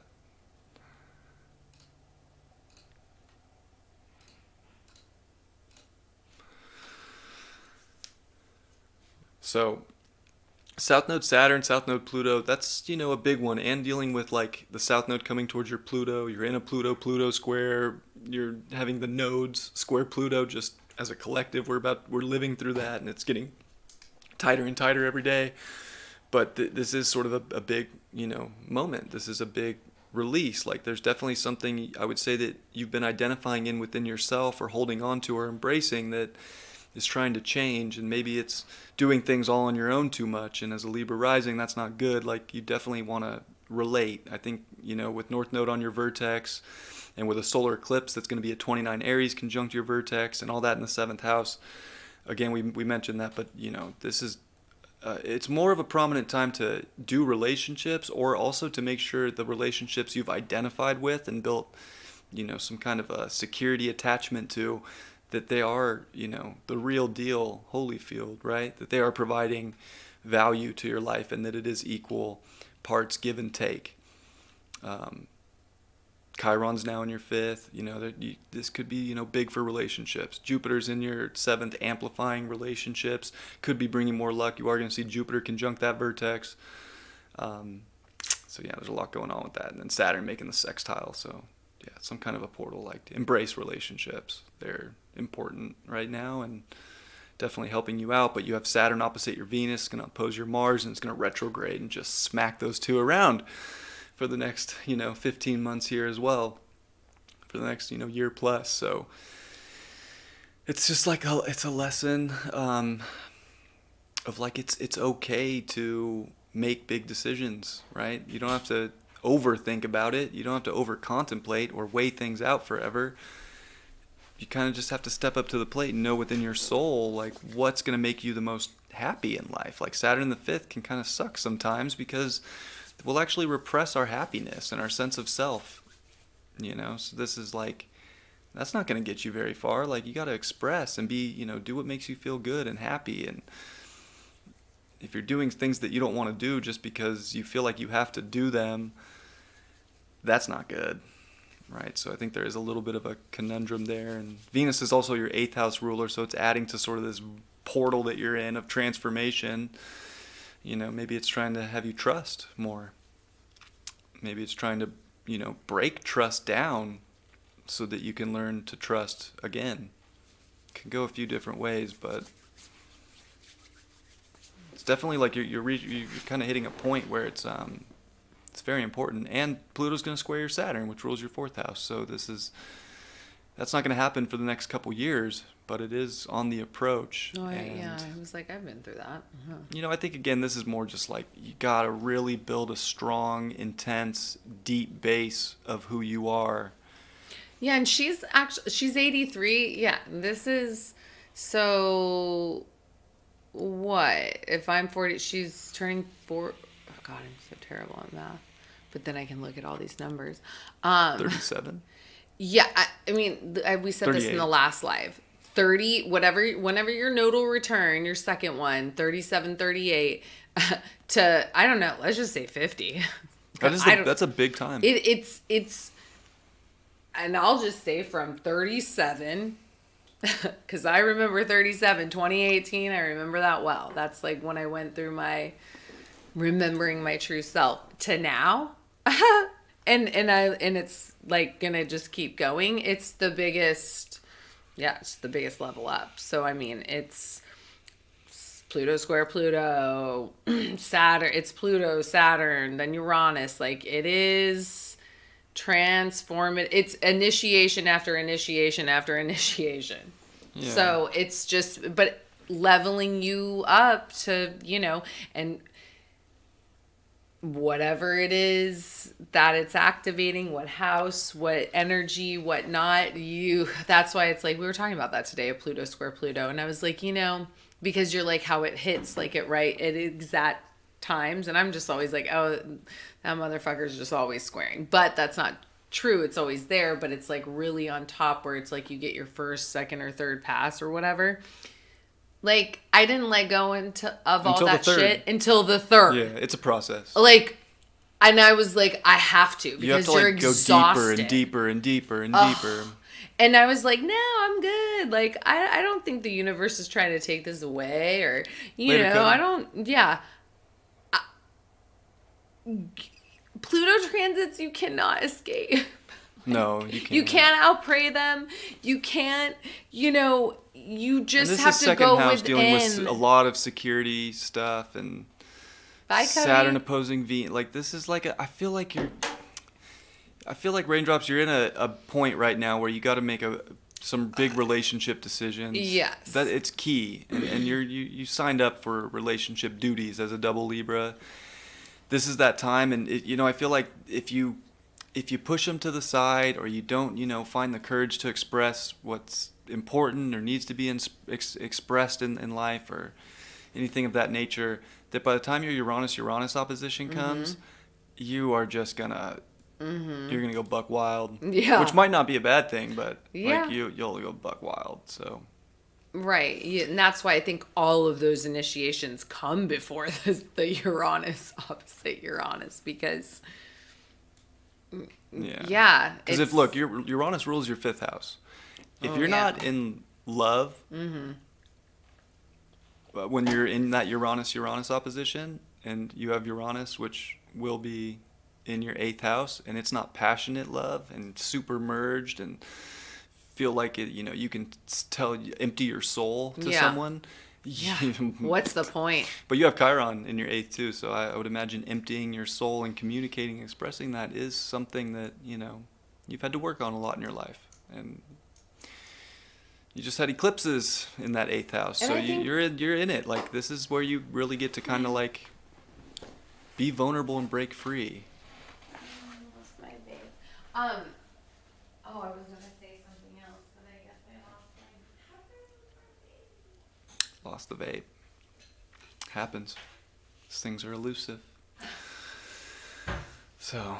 I was gonna say, I think too why it is always powerful because of those transits, but I also think because it's like, listen, when you get to age 40 as a man or a woman, and unless you're really not doing shadow work and in your ego and all this bullshit, 1111, love it. Yeah, it's 811 here.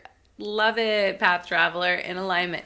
It's like, you're just like, what am I doing? It's exhausting. Like that's what I'm saying. It's like these transits that are these initiations from 38 to 50, whatever. It's like, I don't even know how people can hold on. I mean, they do. Don't get me wrong. But I'm like, what? Because it's not comfortable. It is so in your face. It's like a monkey on your back. And it's just like, cool. Just take it all away so I can just like be reborn. Like, that is the surrender. But it is always at the last pass, and you're like, all right. So you're very close. Yeah. To that. Yeah, and just know, it's like we know if we really tap in and, know. And like, let's be honest, what does it always have to do with, right? Relationship, with people stuff, relationships, family stuff, job, career, and the people that are around that environment, friends. I mean, Pluto in your 4th, trine your Chiron in the 8th. This is the healing moment of like, being able to like fully open up and express and trust and receive from another person. You don't have to do it all on your own. No. You're here to be strong on your own, but you don't have to do it all on your own. Yeah. So we hope that you just keep standing in your goddess energy. Goddess energy, and just keep on moving forward, girl, and keep us posted. Thank you for sharing your chart with us. All right, Path Traveler, you've been very patient. Yes. Well, there's your synchronicity, 11:44 a.m. Yeah, that's 2 master numbers, 11:44. Look at that. Leo in the house. Lots of Leo. Rising. Yeah, your ascendant's getting squared by Pluto. It's gonna finish that up this year. So congrats on finishing that. Congratulations. Congrats on finishing that. It's getting ready to conjunct your IC in a couple years. You're definitely I've gone through a lot of I guess you could say you're finding your path to travel in many ways. What that identification looks like and who you are. And maybe there's been a lot of going back and forth and with relationships and learning people, and now you're finally figuring out you. And they taught you, because that's what Libra risings get to do, is they get to learn who they are through others. Venus is going to retrograde right on that north node. So I feel it's going to move all the way. Look at this stellium. Mm-hmm. This sun, Mercury, Sun, Uranus. Uranus. Oh yeah, you're probably a good time path traveler. I'm a Sun Uranus also too. You're a shocker. You shock people. Yeah. People think they know in the 10th house. The world kind of thinks they see you in one light. Like everybody kind of in my life thought, boom. Oh yeah, he's a turf installer, a construction worker. Wait, what? You do astrology? Oh yeah, to you. Yeah. You shock people. People will get a public image of you, and you'll kind of do something they weren't expecting. A magician, literally. So. Yeah. Just when they think they, knew ya. Donald Trump, love him or hate him, Sun Uranus conjunction. Dudes it brings in there is an erratic, sort of sense, and especially Leo, which is self-expression. Like, it's just kind of like, I'm gonna define my rules. I'm gonna express my way. I'm gonna do this. This is me.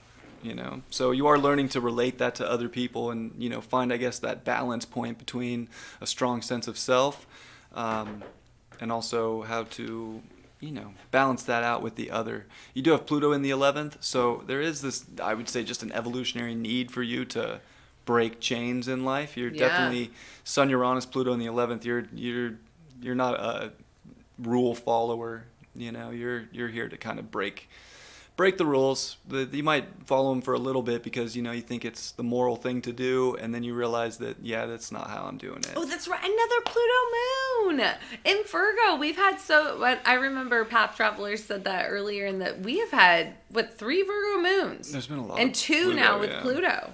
Wow, look at that. Mm-hmm. That's a synchronicity. It's all that Virgo energy. And then Saturn opposite it. So you could feel like you need to rebel, like you're doing things differently. Like, are people ever gonna get it in life? Like, there can be with Pluto in the 11th, either a big inclination to attach to society and its ways and other people, and it can be also just the opposite. Like, you just want to rebel, and you kind of don't confine to anything that isn't yours. North Node Regulus, which is Pluto. The Pluto polarity point is Leo 5th house too. So you are supposed to look at yourself as royalty. Yes. Right. You are supposed to find that great just self-expression.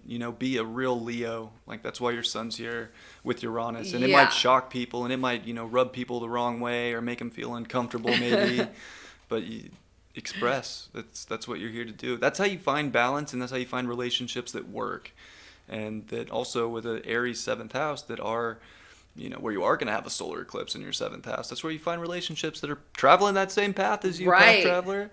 Are they strong? Can they make it up the mountain with you? You're a 10th house sun. That's very important. You have a Mercury Sun conjunction. That's a combustion. Sometimes that can be a really powerful aspect where someone's really good at communicating. They express themselves really fully.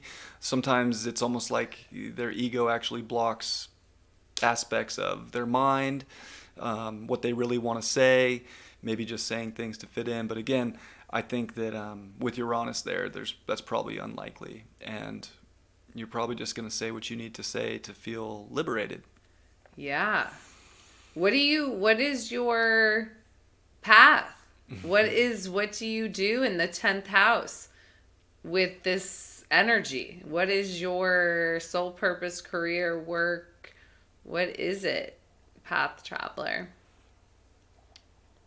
But, it's important too, you are here to kind of innovate the collective, and every time you rebel, you're finding a new way to do something, and that's extremely positive. And that's the 5th house. That's Leo, that's about having that courage to kind of step up and lead the way, You have Neptune in the first, which can dilute your ego at times, especially like the deeper sides of you in Scorpio. So that's probably also what Pluto's bringing out, and Pluto's like intensifying your ego. And that's good because it's showing you like how to really show it and to not think that like you're bathing in Windex, if you will, and people never see you, because they do. If you've ever felt that way, like, trust me, they see you. They see you. South Node in Aquarius, kind of like common folk in the past, kind of just like part of the people of... That's me! You know, you're kind of here to be the queen in this life, right? You weren't the queen in the last life. You were just kind of the common folk, the people. It's not always royalty, but again, that North Node is with Regulus. So, you know, you want to uphold a very regal stature, you know, define and put rules in place that do put you at the top of your own pedestal in many ways, and give you, but it's also about accountability. I feel like you have a responsibility and to be, you know, held accountable at the same time.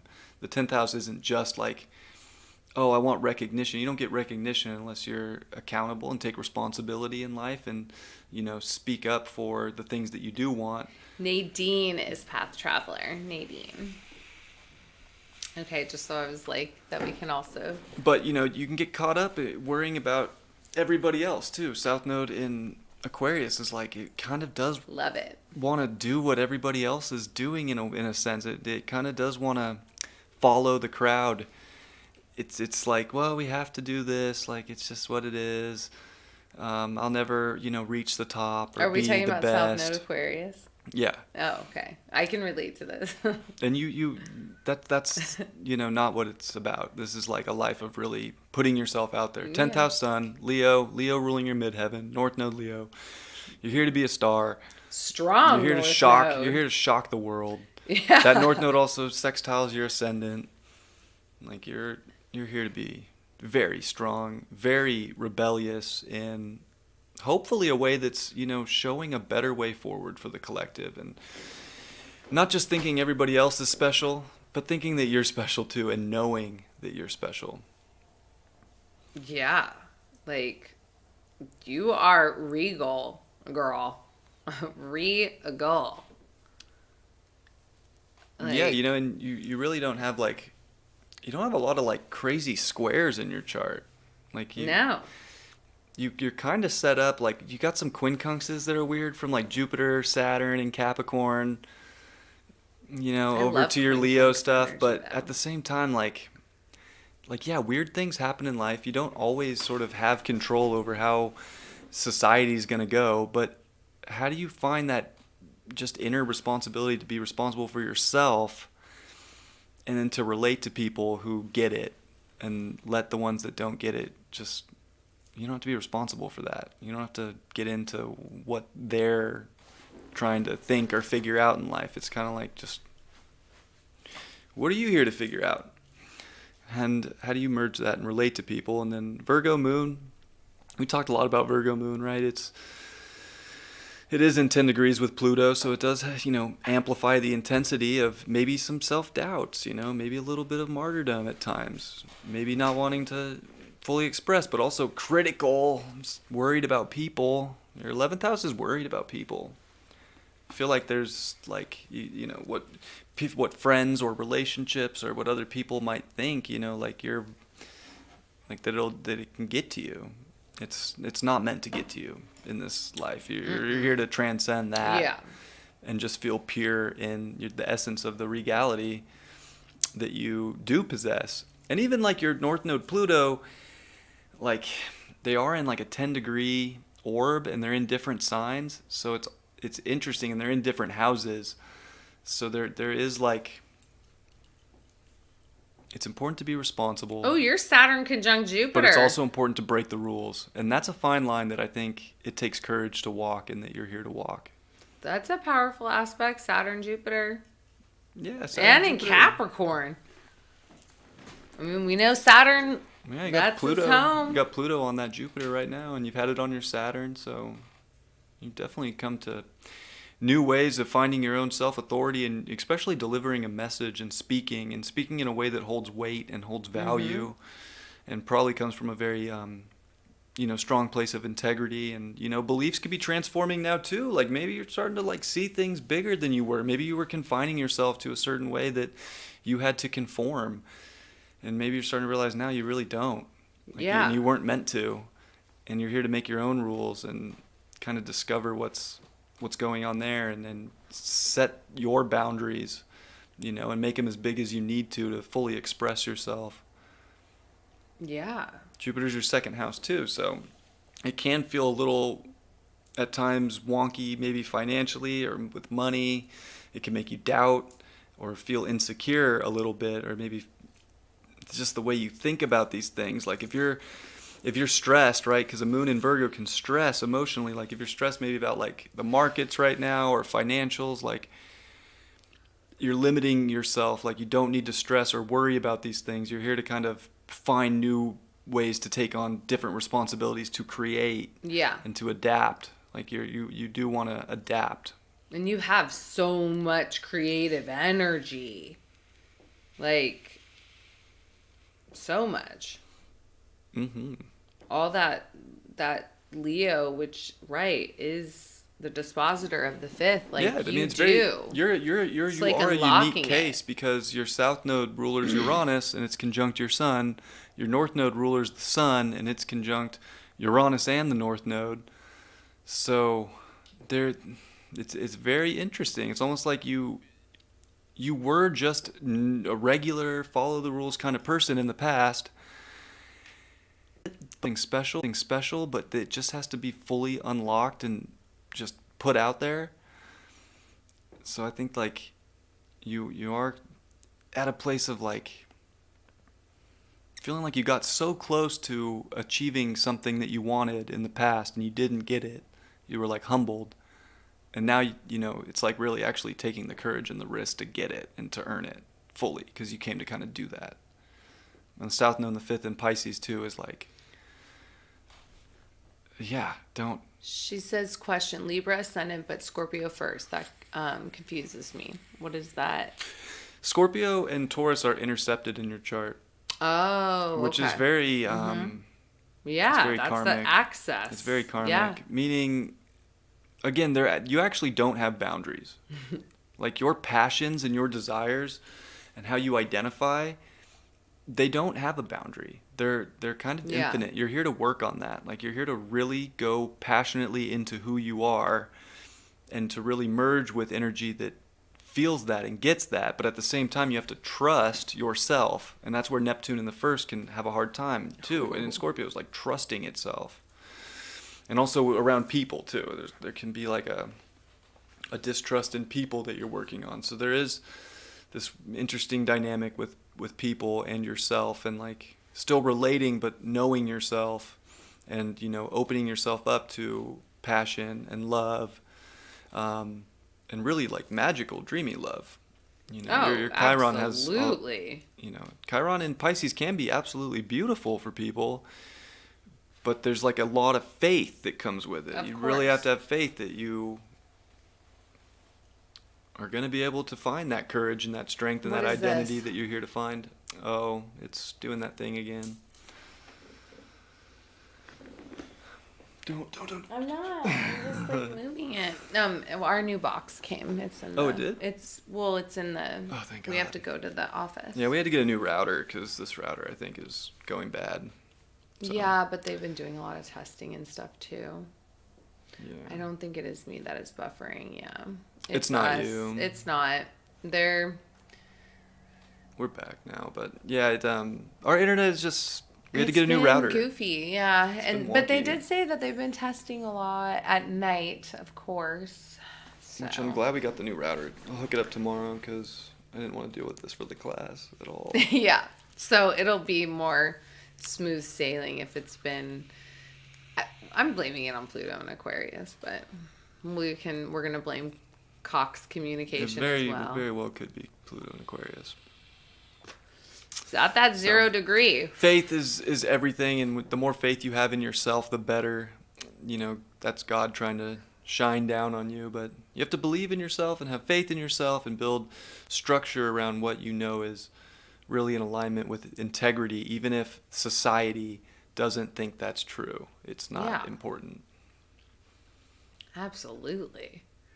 No, you've got a powerful, there's a lot of energy that's like, right, that you are unleashing, but it's like in going into a new phase, like you said, a new path, which is exciting.